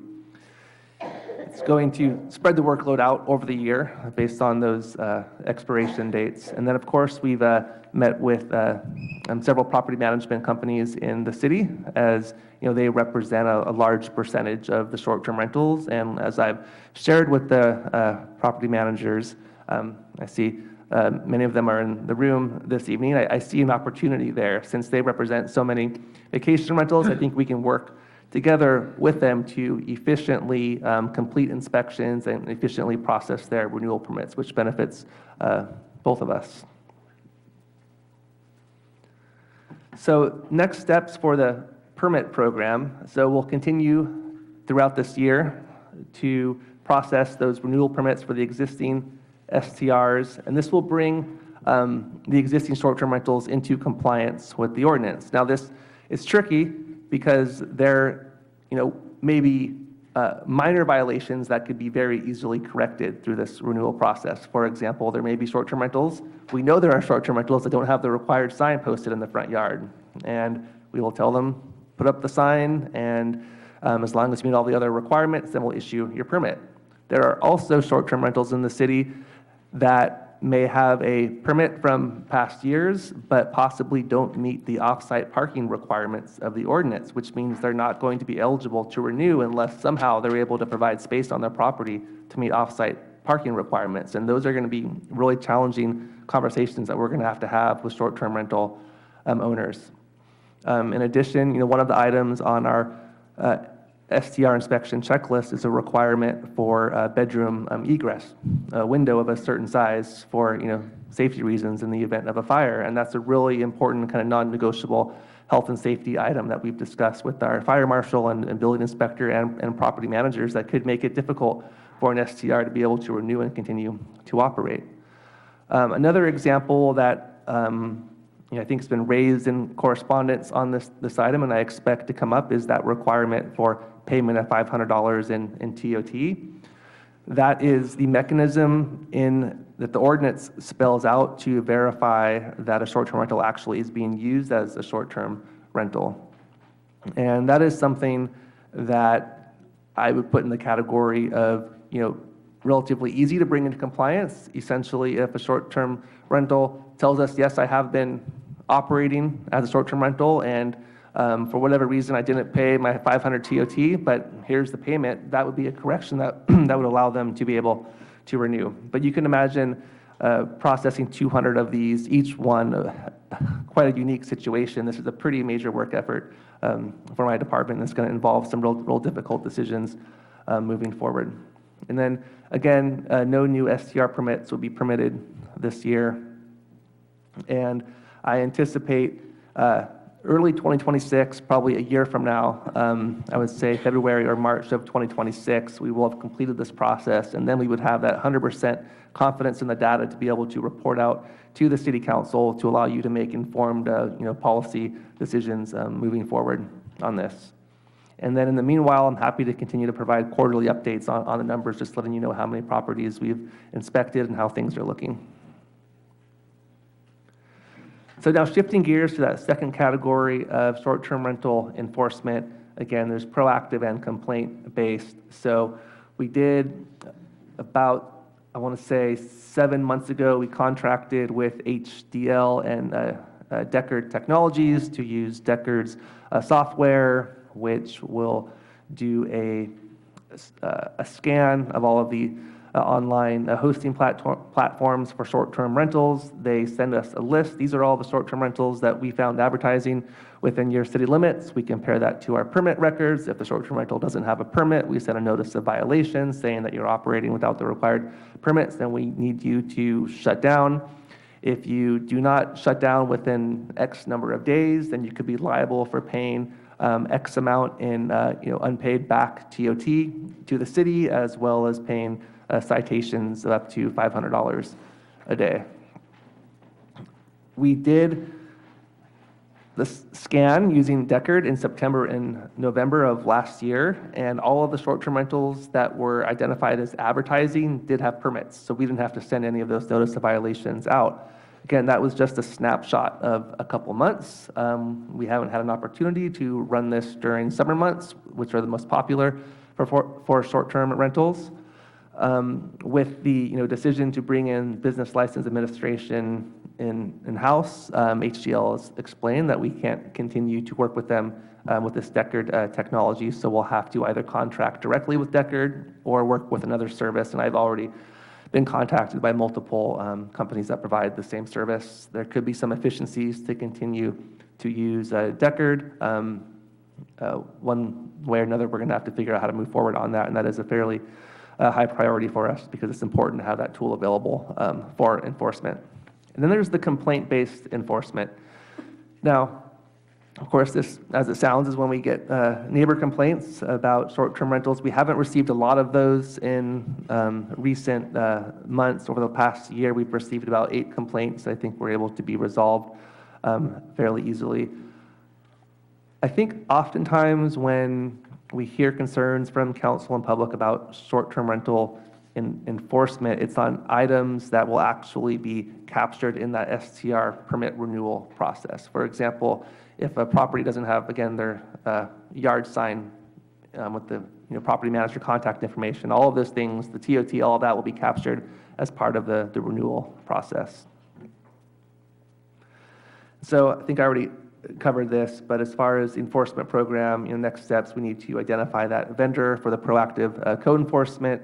Of course, we'll continue to investigate complaints as we receive them, and through the permit renewal process, we'll make sure that any permitted STR, in order to renew, is going to have to comply with all of the requirements of the ordinance. And if they aren't able to comply with off-street parking, egress, or some other requirement, then we're going to have to work with them to phase out their business and eventually shut down.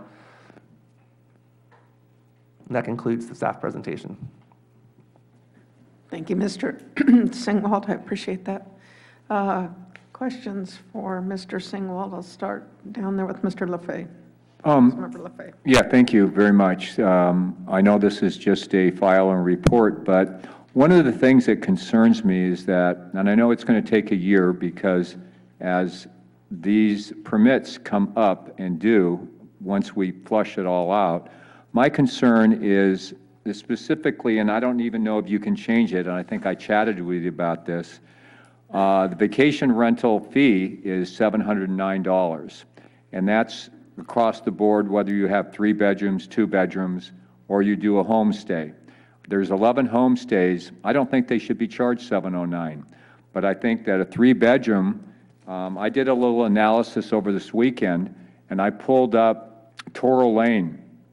They're charging $1,035 a night, 7-day minimum stay, 3 bedrooms. They should be charged $709 times 3.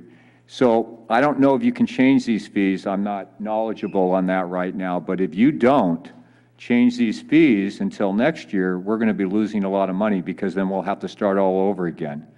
So that's my concern as we flush out all these STRs, we're not going to resolve some of the issues that we have and not capture some of the money. I did also another analysis is that 40% of the 173 short-term rentals, they don't even meet the $500 maximum. That's 40%. So that's really, and a lot of people have these short-term rentals because they want to block any other short-term rentals on the street or whatever. I don't really know that. So I guess my point that I'm trying to make in here is that, like you put in here, we can, if there's someone operating illegally, we can collect back TOT. You do it. I mean, you know, instead of can, I think we need to really do the enforcement and play hardball as we go along this one-year process. That's just my concern, is that we're going to do this thing for a year, and you're going to do a great job, and I know you are, but we're going to miss some opportunities, and then we'll have to start all over again next year. That's my concern. I think we should, if we could change this fee as we go along and do some, you know, people that were operating illegally or we know, try to collect the back TOT. So that's my comments right now. Are those questions or comments? Is there anything you needed answered in that? Not really. I do apologize. Yes, I would like to have an answer on the fees that can be, if they can be changed, and if we can collect back TOT.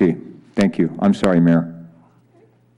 Sure. So fees can always be changed. I wasn't here when that $709 permit renewal on inspection fee was established, but it is a cost of service fee. So it would have been established as, you know, the cost of service to perform a permit renewal and inspection for an average short-term rental. I think that comparing the work effort of inspecting a, say, 3 or 4 bedroom short-term rental to a 1-bedroom short-term rental, there may be an increase, but probably not a significant increase. And then the workload of processing a renewal permit for a small homestead versus the short-term rental, it's actually a pretty similar amount of work. But with that said, there's always an opportunity to look at changing fees in the future. Going over with the business licenses that we offer, we do it by number of employees. So that's kind of why I brought that up. As far as the TOT, I think that's, so our goal with code enforcement is always to achieve compliance. And so using the back TOT number that we understand from talking with Decker and HDL, that has been an effective tool for jurisdictions to achieve compliance when we have property owners who are not cooperating with us and they continue to operate without permits. As far as having a property that agrees to shut down and then go after them for back TOT, that would be challenging for us to do. Is it my turn? I want to say, Director Singwald, that I really appreciate this. I appreciate your explanation. I was thinking that 1 year was a really long time, and I think hearing your explanation makes a lot more sense. Okay, but I do have some questions. First of all, I just, based on what Councilmember Lefebvre just was talking about, is the 709 a year, is that a year? The 709, is that every year? Yes. Even though the inspections are every 4 years? Yes. Okay. And so there's a requirement for annual renewal of the permit. This first year is going to be the most work because future years it's just looking at anything that's changed and making sure they pay the TOT, et cetera, making sure they continue to comply. But there is a requirement for annual renewal. And the 709 isn't just for the inspection, it's also for renewing all of the documentation for reviewing all the documentation for the permit renewal. So there is work every year that we're charging the 709 for. Okay. And then are the inspections done, it's like staggered, or do you do all the 190, whatever it was, in 1 year? So what the code says is 60 days prior to their permit expiration, they need to submit a renewal application. And then once they submit a renewal application, we do an initial review. If it looks like they are going to be eligible for renewal, then we give them a call and we schedule an inspection. So that happens 60 days. It starts 60 days before their current permit is set to expire. Right, but generally, like, are you doing all 194 in 1 year, or are you doing like some in 1 year, some in another year? It's all in 1 year. Oh, okay. So what is the inspector doing all the rest of the time, the other 3 years? Inspecting all the buildings and all the building permits in the city. So it's our regular building inspector. So actually, we divide up the workload between the fire marshal and our building inspector, and they use the same checklist. It's split up geographically. So basically, I forget the exact cutoff, but the southern portion of the city limits is looked at by the fire marshal because those tend to have more of the commercially zoned STRs, which the fire will, do annual commercial inspections anyways. And then the northern part of the city, the building inspector will perform the inspections on STRs. Okay, so they're just really busy every 3 years, every 4 years. They're just super busy, and then the rest of the time they have just regular stuff to do. Like, it sounds like they're going to be really impacted every 4 years. That's true. They are. I mean, it is spread out through the year, which helps with the workload. It doesn't all hit within the same month or two, but it is a pretty significant surge in workload. In my mind, it seems like it would have been easier to stagger them. Like, you do so many in 1 year, so many in another year, and then that way you're not always, you don't have this every 4 year like nightmare. But I'm sure that was all done before your time. Do we have any idea of the occupancy of these? Like the percentage, And I'm sorry I didn't ask you these questions beforehand. But. So the ordinance has a cap on the allowed occupancy for a short-term rental based on the number of bedrooms, and we require operators to post that on their listing and house rules. I meant like, how hotels, we know what the occupancy of hotels is, 65% or something, 62%. How do we know how often people are renting these overall? We don't have that data. There's a possibility that once we have a year working with Deckard or a similar vendor, they may be able to provide some data that addresses that question, but we don't have that data right now. Okay. And then, is there a list, or will there be a list of the short-term rentals on that website so that a person could go and look, and know whether their neighbor was legal or not? Just like an easy list of like the addresses that are short-term rentals? Yes, there will be. That will be, and that will be within this year? Yes. Okay. That would help to enforce things and stuff like that. Okay. Oh, I think like the phase out part sounded kind of loose to me, and it seems like it should be really defined. I guess this is a comment, but. That's absolutely correct. It's something that, if we try to set a strict policy on it right now, we'd find so many unique situations that where the policy, may not make sense. It's really difficult for us right now to say this is exactly how we're going to handle every single STR that's not able to renew because of parking or egress concerns. I think that's actually a decision that we're going to have to make in consult with the city attorney. Because there's a possibility of claims against the city if we've issued a permit and now we're saying you can no longer operate this business. So that will be a challenging situation that we'll have to address on a case-by-case basis. Right, and I had another question. Why would the city work with operators to resolve things like parking issues when we have a waiting list? Well, I think, again, I mean, doesn't that take a lot of time to resolve the issue? And like, if we have a waiting list, why would we try to? so I think I gave the planner response, and I see the city attorney reaching for his mic, so I'll let him maybe add to it. So each one will have to be addressed on a case-by-case basis. I know what you're thinking of is they're out of compliance, they don't have parking. But if we had issued that permit, there certainly is, anytime any permit is issued, a person has property rights now. So we'd have to look at those on a case-by-case basis to see how those permits were issued, and some of them can easily be revoked. And there might be other ones, though, that we'll have to even negotiate a phased-out process or determine how we can handle those. So Wouldn't that all go towards the language of the original? it should have. Yeah. So that's why I have to, Yeah. just make certain we don't end up being sued for issuing permits that shouldn't have been issued. If it was our fault, we're going to have to figure out how we can resolve those properties. Okay. And then what is the definition of remaining in good standing? Like, because that was in there, in your staff report, and as So long as they're remaining in good standing, I guess this kind of goes to what I guess we were just talking about. So they have valid STR permit, valid business license, valid TOT account, and they're complying with all of the requirements of the ordinance. No, in complaints. Okay.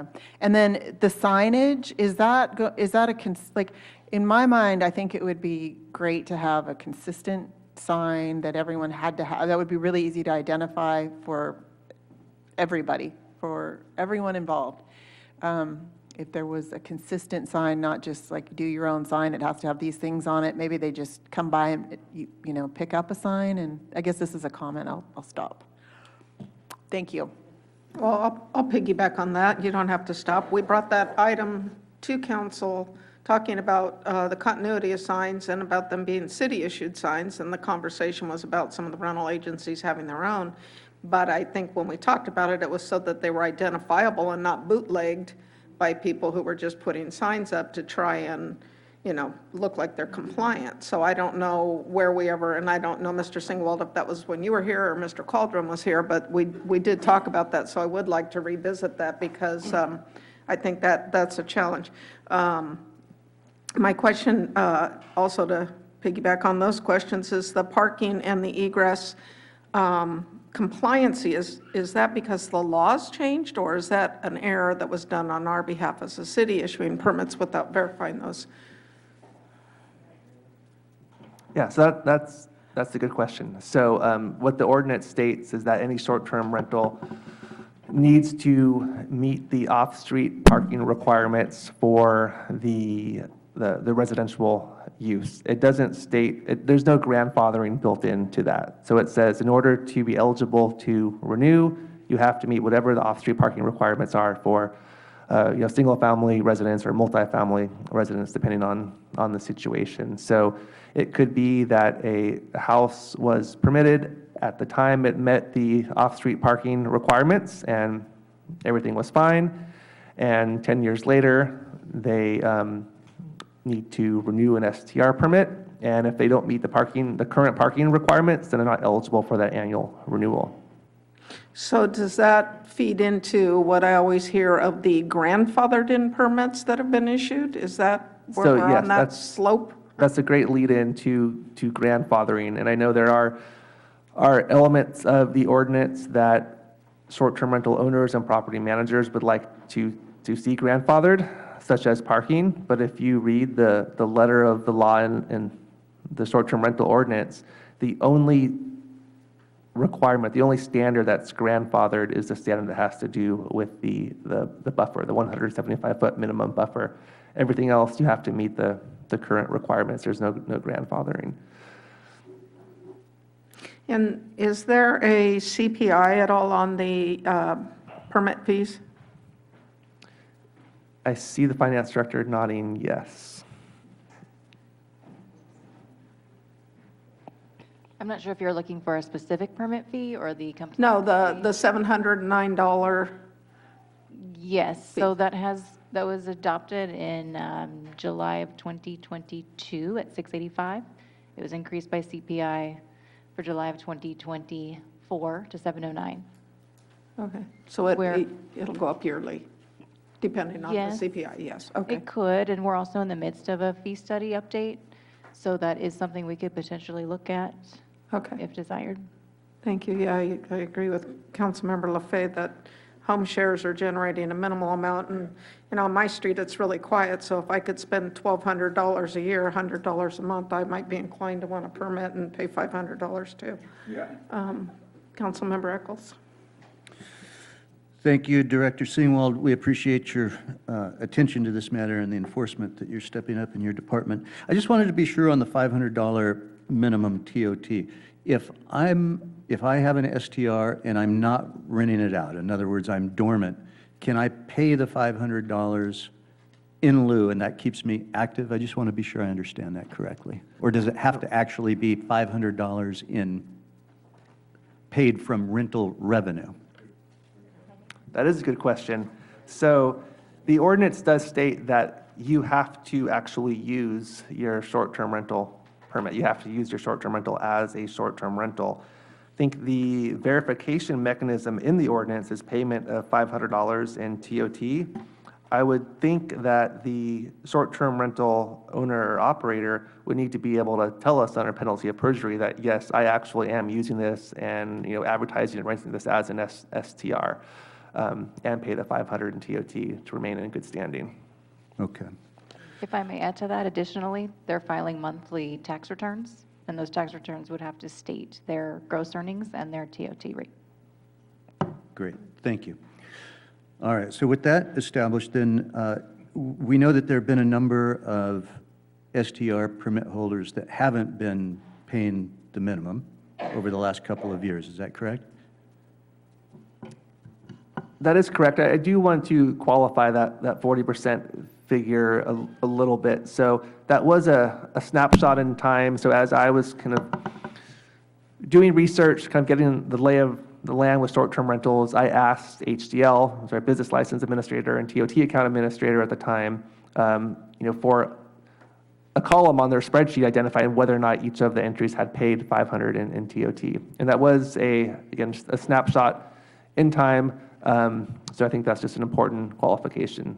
But yes, there are a number that have not paid the minimum TOT. Okay, thank you. So those folks are out of compliance, and we've received a fair amount of agenda correspondence, and I've received phone calls and notes from people individually that are on the waiting list that feel that if a person hasn't been in compliance for the last couple of years, they shouldn't be given the opportunity to bring themselves up to compliance. They should be terminated. Their permit should be revoked.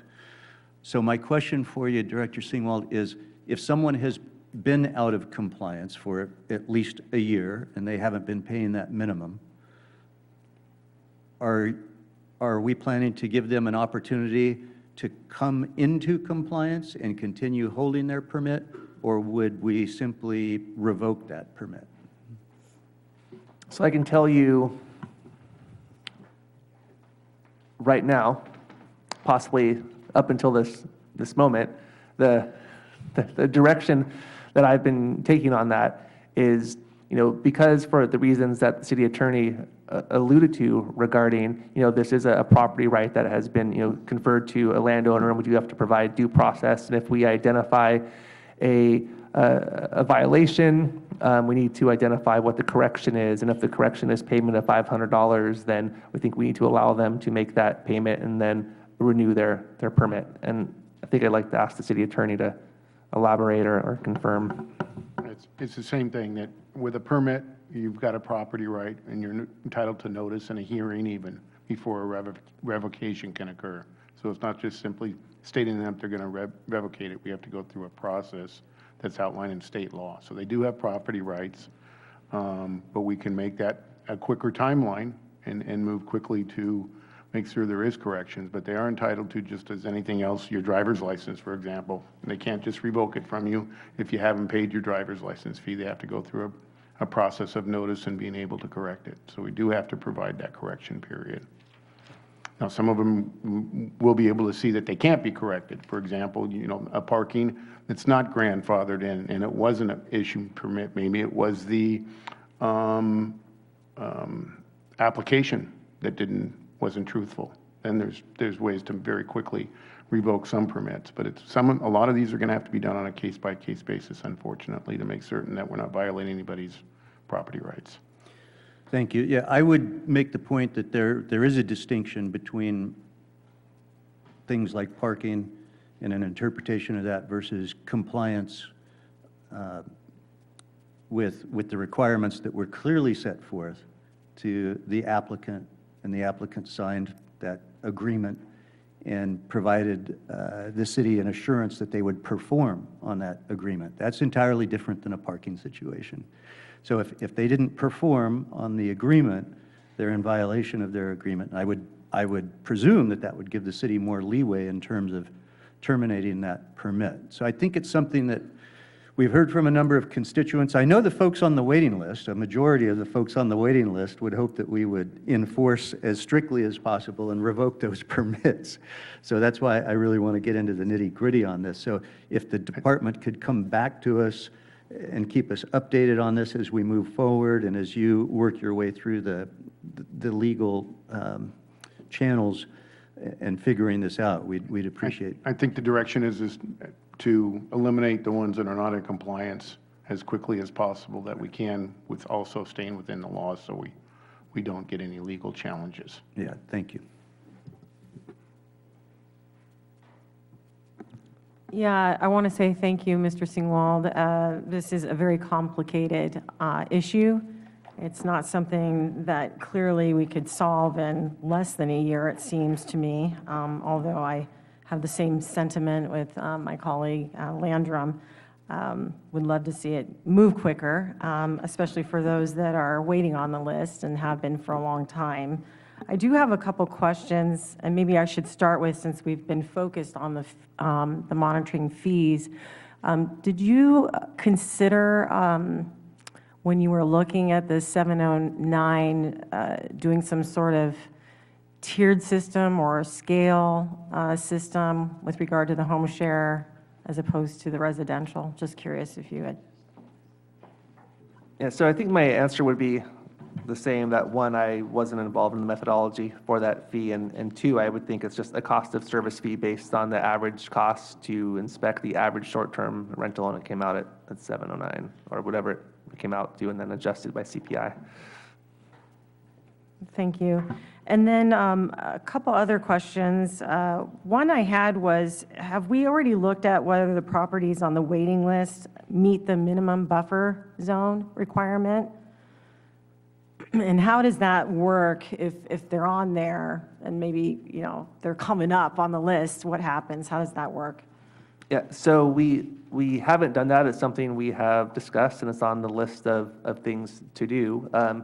You have to keep in mind that it is a dynamic situation. We do have short-term rentals that expire or they sell, and the STR permit doesn't transfer upon sell, so the situation does change from time to time. So someone today could be prevented by the 175-foot buffer from coming off the list to getting a short-term rental, but in a year from now, their neighbor could not renew their permit, and then they would be able to be eligible for a short-term rental. So if someone came up on the list and they were prevented from having a permit because they have a short-term rental only 100 feet away, then we would just skip over them and go to the next person, but they would keep their space on the list. They would keep their spot. Thank you. Because there was correspondence with regards to, you know, holding on to permits. So I was just trying to figure out some of these brought questions to my mind with regard to the list, of course. And I also wanted to know that there was a mention of the city's permit tracking system. I was just wondering if you could share a little bit of how that works, because I was asking questions earlier of you and Ms. Conrad with regard to how you kind of cross-reference business licenses with the permits, et cetera, TOT accounts like that. How does that system work? So our permit tracking system is called CityWorks, and it's the system that we've used for the last 6 years for all building permits and planning permits that my department processes. In the past, before HDL took over business license, we also entered short-term rental permit information into CityWorks. We, of course, stopped when HDL took over, and now bringing business license administration back in-house, we're going to bring it back into CityWorks. Currently, those about 180 permitted short-term rentals in the city with a business license, they're going to have to renew their business license and renew their STR permit. It'll just be a lot easier to be able to do that since it's in the same permit tracking system now. So we'll just have much more seamless coordination, with finance using that same system.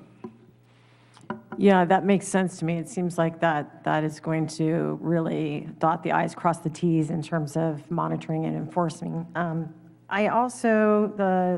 The last question I had, well, maybe it's a comment. I was just wondering if you have anybody applying for home share and commercial STRs. We have had a few inquiries regarding home share STRs. And again, like I presented earlier, until we complete this permit audit of 2025, my direction has been to not issue any new permits, including for home shares. Thank you, because obviously per the ordinance, right now they're considered, unlimited. We could have unlimited right now, and they're not considered part of the number of the residentials, correct? Correct. Yeah. And then just one last question. I think we're looking at probably being a really important aspect of this is the continuance, not being interrupted with this process. And I was just wondering if you've found the work that Decker did to be suffice, and what your thoughts were on that, or if you were looking to find another company. So I don't want to comment on that too much publicly, since we may be going through a process to select a new vendor. I can say that the service they provided was satisfactory, and it met our needs. But of course, I'll use this as an opportunity to make sure we're finding the best possible vendor for the city. Thank you. Yeah, I think that's probably what I wanted to hear, is that it was adequate in terms of what you were trying to do here. Okay, thank you. Thank you. I have one more question, or two, actually. Okay, the language on the website of what neighbors can do on weekends and at night, is there, because I've heard that's been a problem, because obviously the inspector is not available then, and so all they can do is call the police, and the police it's not their deal, it's not a crime. So how is there like a solution to that on the website? Like, can they log that they had this complaint, and then, how could that be resolved? Because I imagine that's the majority of the time there are complaints. So first, all STRs are going to have to post that sign in their front yard in a visible location identifying their 24-hour emergency contact. And so a neighbor should be calling that number first. And if they don't get a response, they could call Morro Bay Police Department. And of course, that complaint will be logged. And when that short-term rental is up for renewal, that'll be a data point that we have to consider whether or not it should be renewed. And if we see a pattern of violations, a pattern of complaints, and a pattern of the emergency contact not being available, I think we would definitely take that into consideration, and possibly that could be used as evidence in that revocation type process that the city attorney was referring to close that short-term rental. Okay, because this has come up before, and it must have been before you were here, because there's no way for the police to communicate that with you, because all of their calls go into the county, the whatever, dispatch, and there's no coding or anything like that. So I don't know how you would get that information. Your department would get that information to be able to cite that on the applicant or the person, the business license. So thank you for bringing that to my attention, yeah, that's something I think we'll take back and discuss how we can best verify those complaints. Okay. And then, have you thought at all about having a minimum stay requirement? You know, if the goal is, one of the goals I would think is for revenue, it seems like to make sure that you're not competing with a hotel, and then also to maximize the amount of money that you're making, it seems like it might be a good idea to have a minimum stay requirement. So I think that comment's beginning to maybe shift gears towards, policy direction on a possible ordinance amendment. Right now, I'm giving an update on the current ordinance, and that's not a current requirement. Okay. All right. Thank you. One last request, and this is not so much to our director, but to the public comment that's going to come. When I was, a year ago, the council was discussing this, and I was out in the audience as a resident, and I suggested the idea of an app. And if there's anyone that is going to speak tonight during public comment, because I see several people from the industry here, and I know they go to trade shows and things like that, I'd be curious if anyone has come across an app-based information system or a data system, because in my mind, an app would work extremely well, particularly for neighbors, for looking up folks as well as reporting folks. Are you familiar, Director Singwall, with any app that's available? I'm not, but that's definitely something we'll look into. I think that's been discussed in the past. I've listened to previous STR updates before I started. The technology's there, and I could look into options.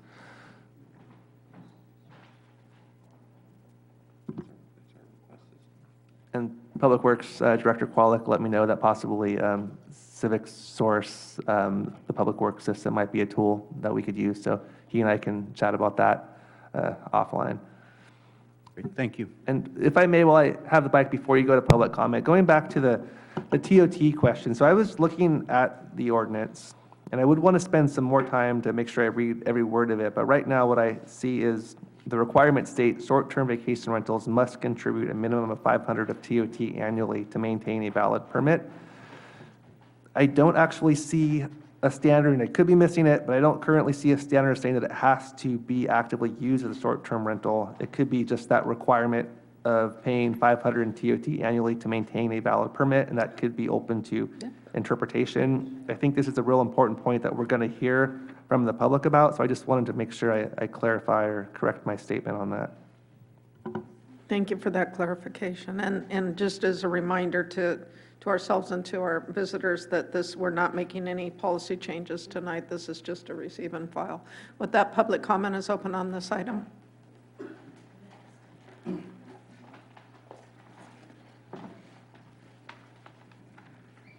Hello, my name is Maggie Jurin, and I'm an owner of Beach and Bay Getaways and New Relax Vacation Rentals here in the city, and we manage 38 properties here in the city.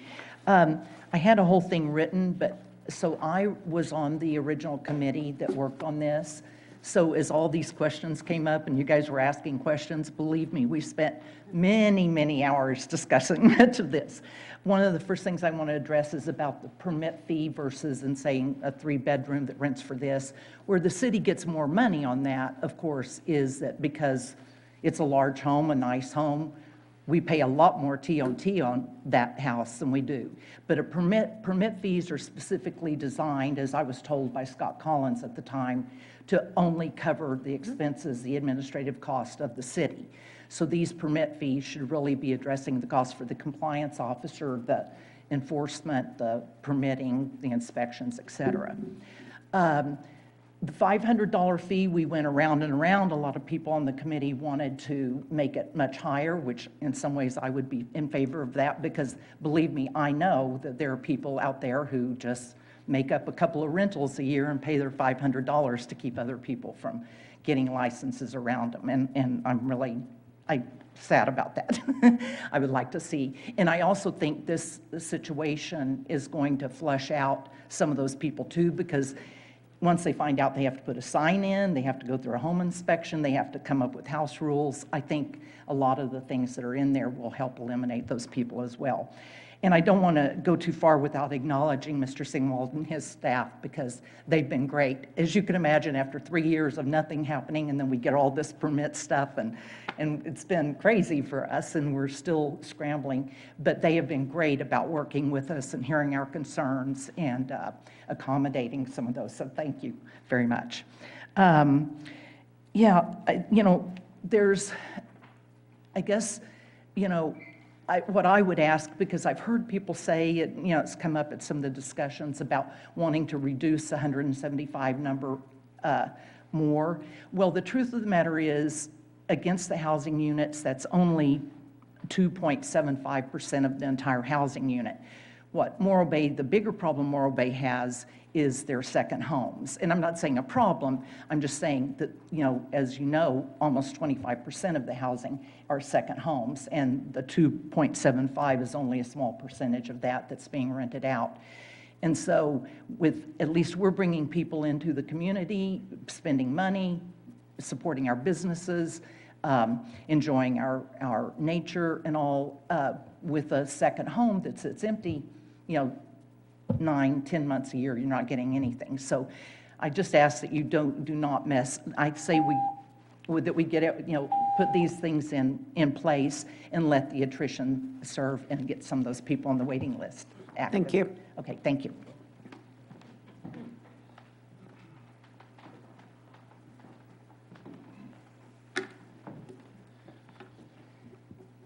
Hello, Mayor and City Council. My name is Robert Elzer. I'm owner and manager for Beach and Bay Getaways and URelax Vacation Rentals.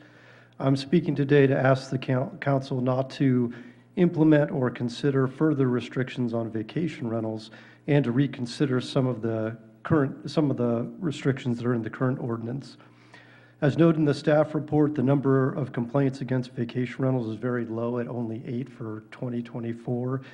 And there wasn't any detail if those complaints had been validated or not. In speaking to the current and former community development directors, we know there are very few complaints about vacation rentals overall. We do know that about 20% or more of the homes in the city are second homes. That means that well over 1,000 homes in the city are second homes. Many of these would be used by friends and family, and from the outside could easily be mistaken as a vacation rental. The fact that there were 0 illegal vacation rentals identified by the company that identified by the enforcement company, it makes me think that a lot of these issues, including the complaints, could very possibly come from second homes and are not coming from licensed vacation rentals and are not even coming from illegal vacation rentals.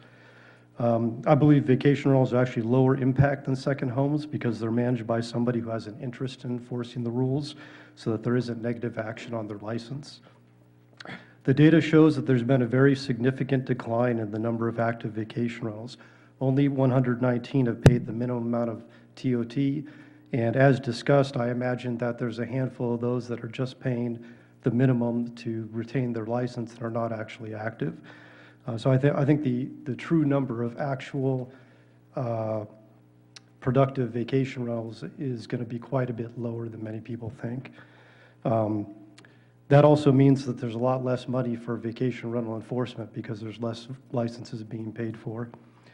I would encourage the city to allow homes on the wait list to obtain vacation rental licenses sooner rather than wait for the end of the year in the permitting process because the actual number of licenses is most likely well under the cap. The city, those homes still have to meet proximity and other requirements, so there's other rules in place to make sure that areas don't get too dense with vacation rentals. I would also encourage the city to consider transferring the license to a family member if an owner passes away. Currently, that's not possible. These homes have been used for many years by families. In many cases, they can only be kept if they can continue as a vacation rental. If they have to be sold, it's a likelihood they'll just become another second home in the city, and the city will gain no benefit. Thank you.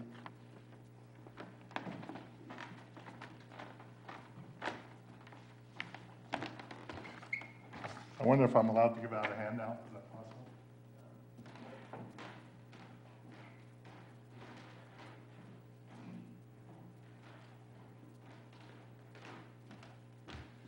So I'm Nick Jurin. I'm actually the third owner of Beach and Bay and You Relax, so you get all of us tonight.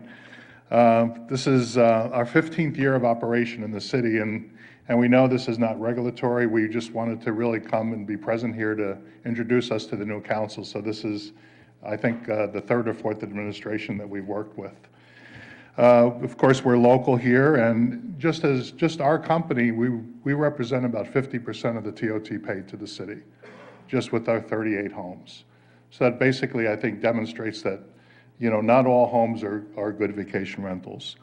If we drill down a little deeper and we look at our other realtors and brokers that manage vacation rentals, it's probably about 70% of the space.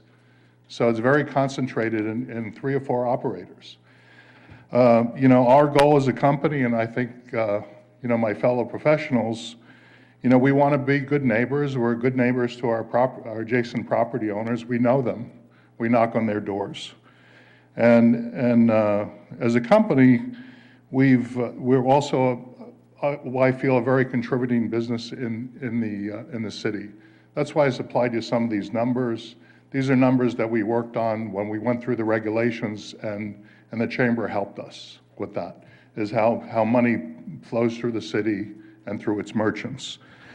So I provided the numbers. Certainly we can talk about those again if you guys have any questions. We want to be a resource to the city. And we, above the TOT, we want the entire contribution to be considered.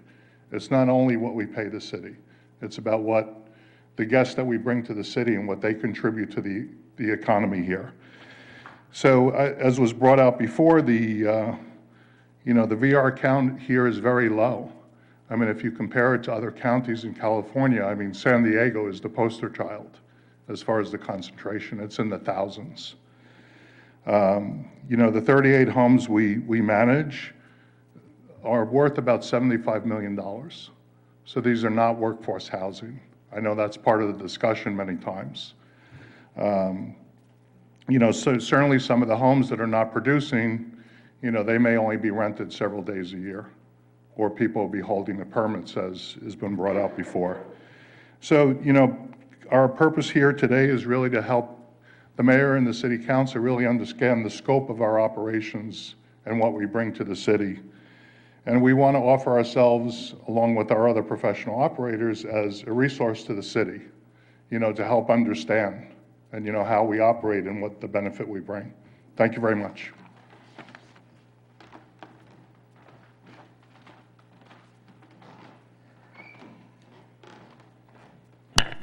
Good evening, City Council members, staff. Michelle Lester Cattery, North Morro Bay.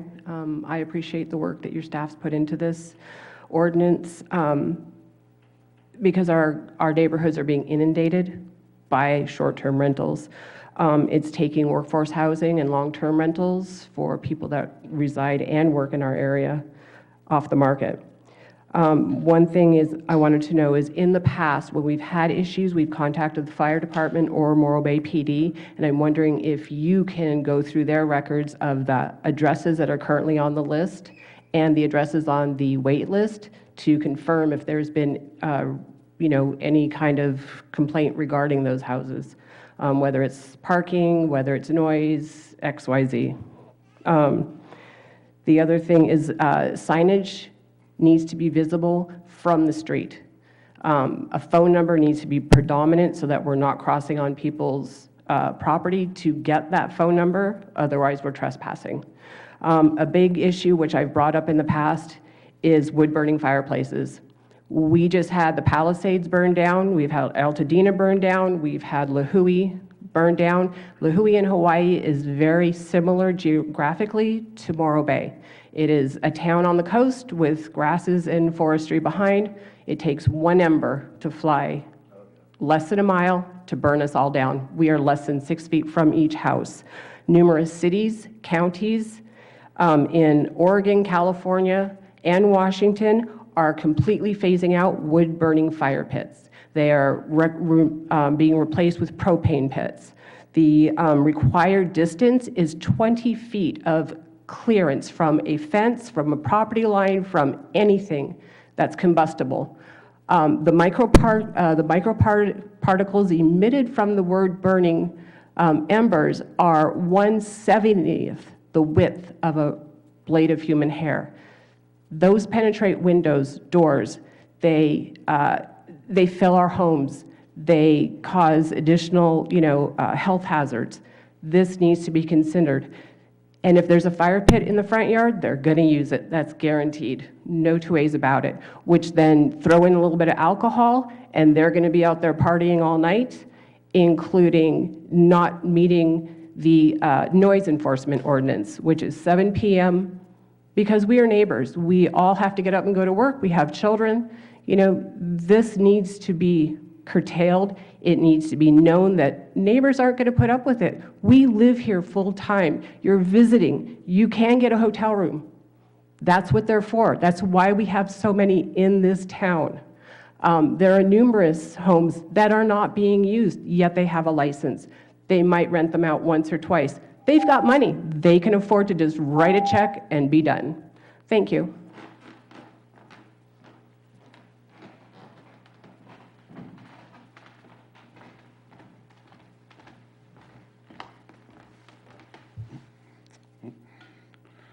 Good evening, Mayor and City staff. My name is Ian Starkey. I am the owner and broker of Rockstar Properties here in Morro Bay. We actively manage about 15 vacation rentals here in the city, and I've been actively managing vacation rentals in the city since 2010. I want to clarify a few items and also kind of bring City Council and staff up to a few items of what I see in my daily business running vacation rentals. The one item that was briefly touched on was the licensing fee.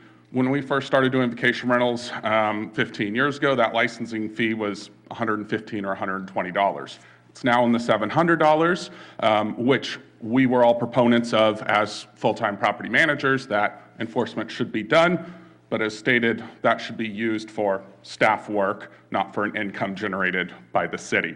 The other item I wanted to bring up, looking at the spreadsheet and points, is the TOT revenue from vacation rentals is actively declining. The point you put forward there, it's down 50K from 2022-23 to this most recent year, 18% to 16%. With the reducing in cap, it will continue to decrease with the additional radius to other properties. I think an analysis that was done about 5-6 years ago before the ordinance went into effect is we'd probably be to about 100 rentals in the city before new licenses were eligible. That was the analysis there, and I don't think anything's changed. So something for City Council and staff to say is all these additional regulations coming down on vacation rental ordinances, how is that fiscally impacting the city? And that I don't think that's something that's been analyzed, that it will continue to fiscally significantly impact the city. Other item I'd like to bring up is the no new licenses till 2026. As said, there are some people looking for home shares on the wait list that could be eligible. So I think that is something that city staff should look at, moving along in a timely manner. And then the last item I wanted to touch on is the grandfathering and the licensing. Most of the current licenses have had their licenses for 10 plus years. When the cap went in, I don't have the exact date here, of the 250, pretty much nobody has got new licenses since that. So everybody who currently has a license was put in before all of the current regulations were in effect. So that should be something city staff, city attorney should realize to avoid litigation and a lawsuit of revoking a license. It's not a simple matter. 10, 15 years ago when you could get a license, it was there was very little oversight to it. So we do appreciate the city getting involved. HDL has been a nightmare to deal with and not seen, so appreciate that.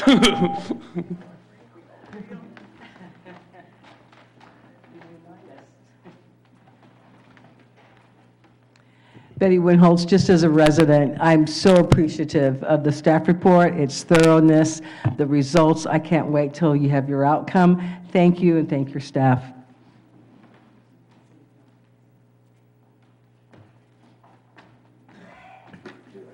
AGP, are there any raised hands in the queue?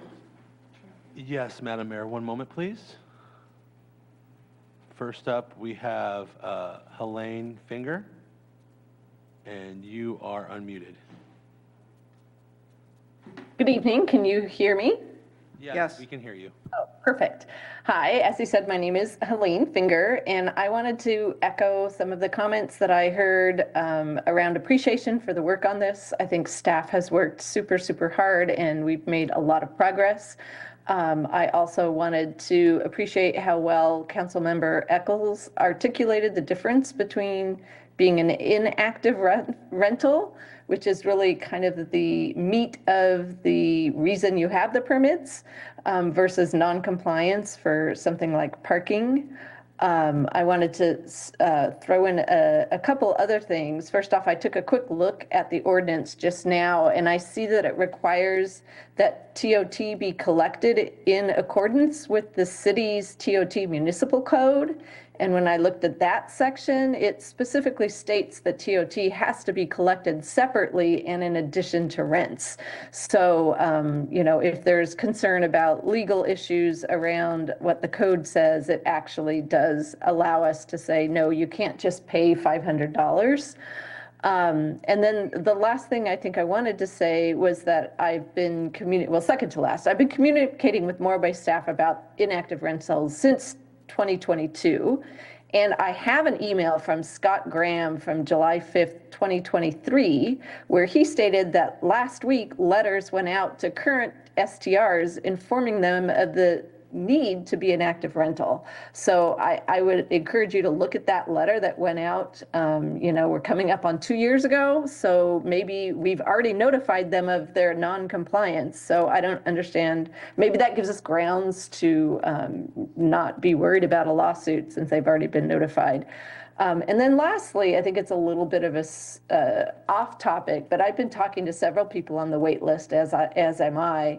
And I think a lot of what's been told to you today is really that the TOT is going down because people are holding permits that aren't necessarily wanting to use them a lot. And I think that's kind of typical in Morro Bay. You have a lot of vacation rentals or second homes where people want to allow friends to maybe rent it from them or you know, a variety of things. And I think that maybe the ordinance we need to rethink how it's working, because the reality is that I think you're just going to see less and less available in the community. And I saw one of the letter writers that I spoke to, I think she said it really well, the Watts family, about how, you know, they have a place and they had water damage from the storm, and now they have long-term renters in there. And, you know, sometimes you just have to make the mortgage, but they'd also like to do short-term rentals so they can be in part of the time. So I think it's kind of complicated, and I just wanted to throw out that perspective as well. Thank you. All right, stand by.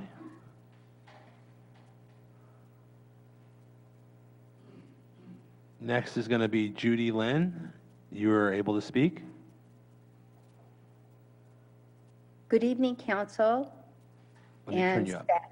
Oh, thank you. Can you hear me now? Hello? Yes, we can hear you. Thank you. Good evening. Living in an area that does have quite a few short-term rentals, I just want to give some things that are important to us as neighbors in a pretty quiet neighborhood, actually a very quiet neighborhood.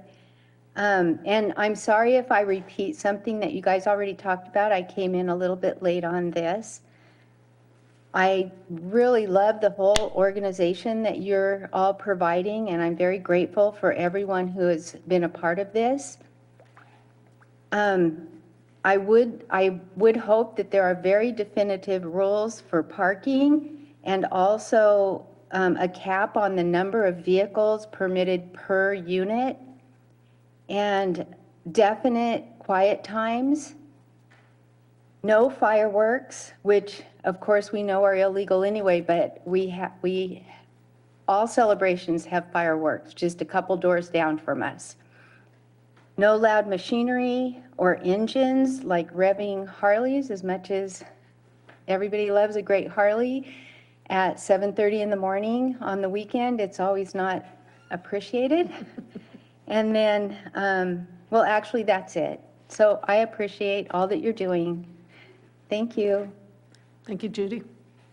There's one more, one moment.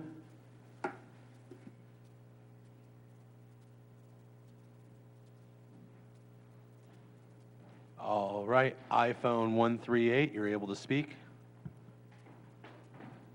Can you hear me okay? Yep, you're loud and clear. All right, great. I wanted to just probably second the speaker before the last on revisiting the ordinance in general before a decision is made.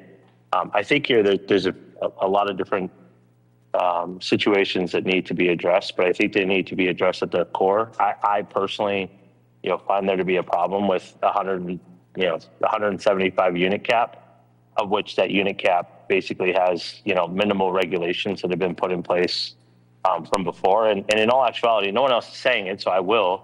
But there's 175 people that, likely intended on doing things legitimately. And then there's a percentage of those 175 individuals that not only are paying for a permit that they're not using, but they're also getting tax benefits off of these situations as well. And some may find that to be a heavily debated topic. That's fine, but it's reality. Like you get a tax benefit from having a secondary rental, and I think that needs to be addressed. And on top of that, 186 properties that are on the wait list.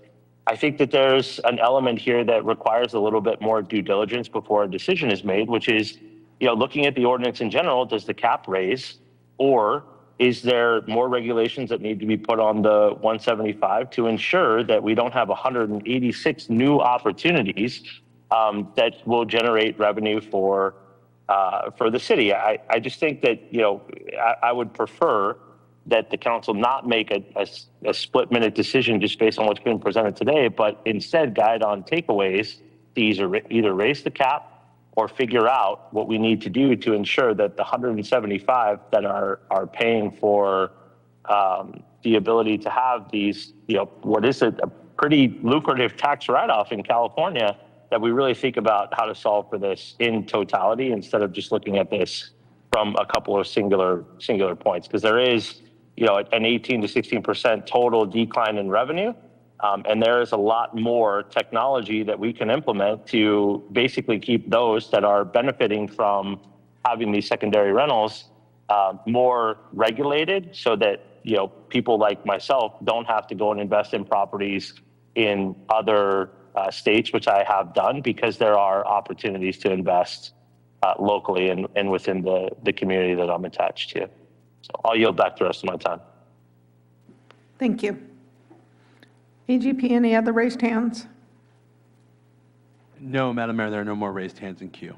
Thank you. With that, I will close public comment and bring it back to council for comments. To my right, Mr. Councilmember LaFay, any comments? No? Councilmember Landerman? I have a few comments.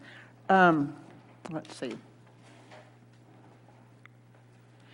I guess I will reiterate that the complaints aren't happening during hours. And this is actually in response to one of the Beach and Bay Getaway and You Relax business owners that spoke. Just to remind them that I don't think that the complaints aren't happening. From my feedback, I get a lot of complaints, actually. Community members are complaining to me that they call and they call about the parking and they get redirected to the highway patrol. And, so there are complaints that happen, and I think they happen on the weekends and at night when there isn't anyone that's responsive to them. The months, and here's another one, the months September and November that the company audited and checked on, those are less likely to have any uses, actually.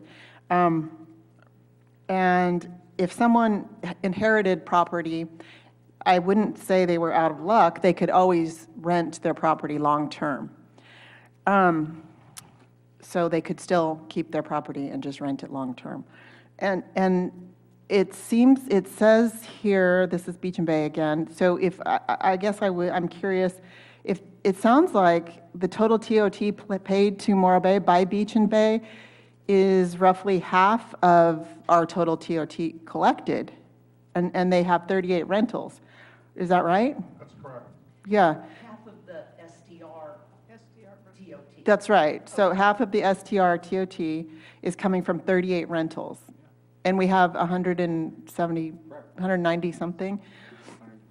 So there's some data right there that I think is really important. And then, does that work out? If I did the math correctly, that works out to $24 a day, the percentage of TOT? So if I could speak to that, I think that we haven't independently verified that, but I have no reason to believe it isn't accurate. And I think that fact just underscores that the short-term rentals that are being managed by the property management companies are actively being used as short-term rentals and paying TOT, whereas there could be a large percentage of the 175 or 180 short-term rentals aren't actively being rented as short-term rentals and therefore aren't paying a lot of TOT. That's why a minority of the short-term rentals can represent almost half of all of the TOT. Okay. I'll wait with my comments.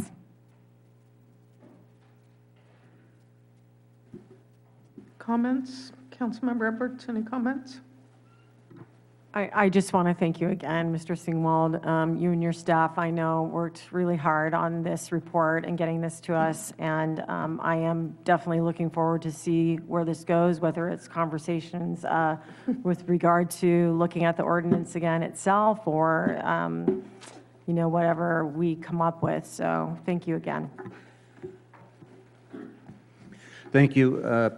I know that when we receive comments from folks that are being regulated that thank the regulators, we're doing a good job. So thank you, Director Singwald, for the long overdue, frankly, enforcement that we've seen with these STRs. It's been something that's been on the mind of prior councils and on the minds of communities for a number of years now, certainly since the pandemic. And so it has been long overdue. I'm looking forward to the department wrapping their arms around the enforcement, and then we'll see what next steps we want to take in terms of policy steps to modify how the city approaches the STRs. So thank you.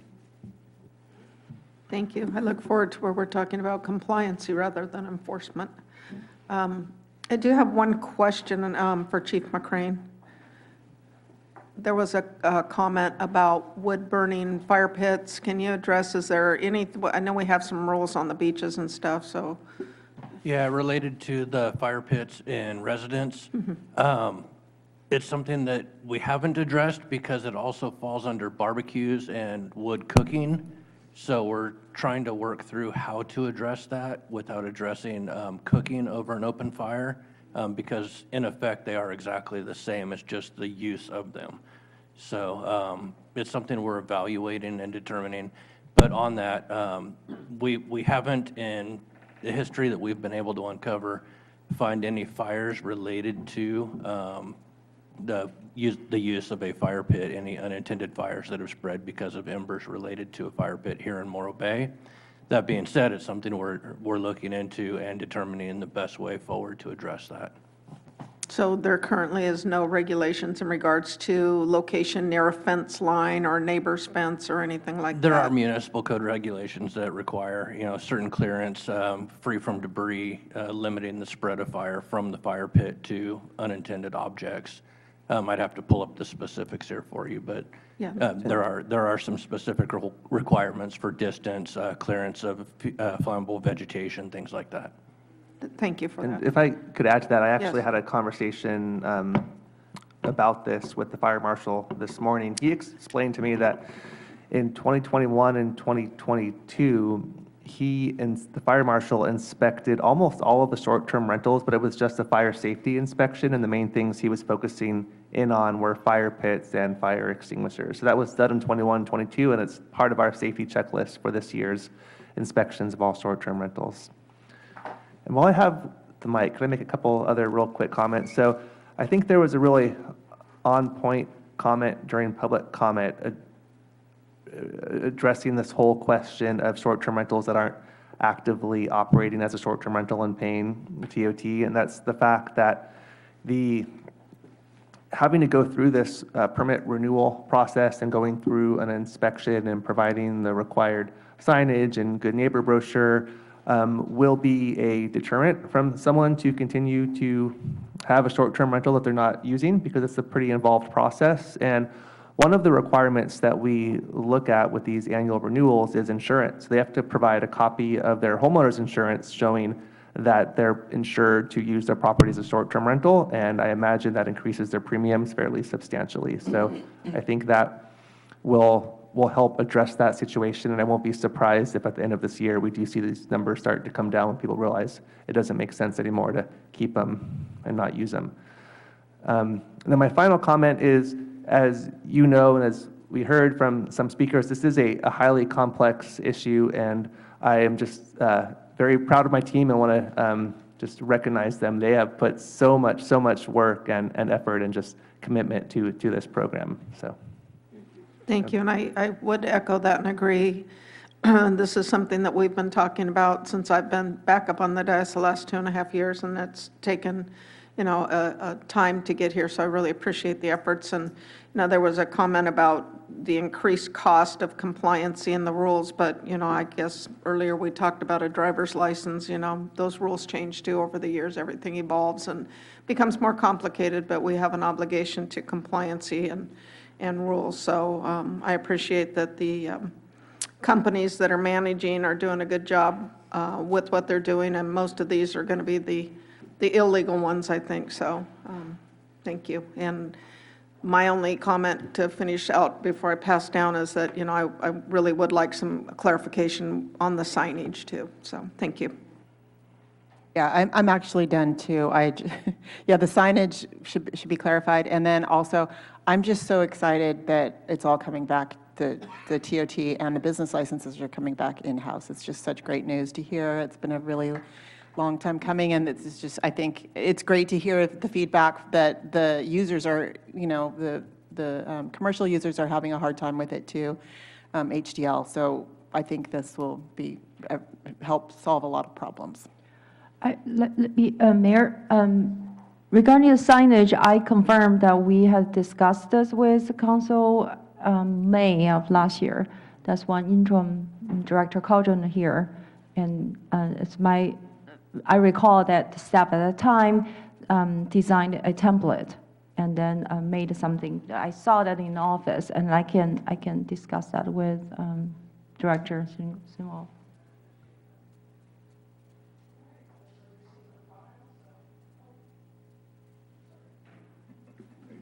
Thank you. I was already out the door, had my microphone turned off. Sorry. Thank you, City Manager Kimball. I appreciate that. That's a receive and file. Council declarations for future agenda items. To my left? Nope. To my right? I guess based on tonight's conversation, I realize that we're going to have quarterly reports on the short-term rentals. I guess maybe in the next one, we can have some recommendations to modify some of our policy at that time. So my recommendation is to wait until we finish this whole annual renewal process and then have that discussion around February of next year. I think that the purpose of the quarterly reports is just as we have, updates, we bring those to council as far as the number of renewals that we've processed, number of inspections we've completed. But again, from staff standpoint, I would prefer to wait until we've finished the annual renewal process. Okay, well, let's try a quarterly report, and we'll see how that goes. And okay, thank you. Thank you. With that, we are adjourned.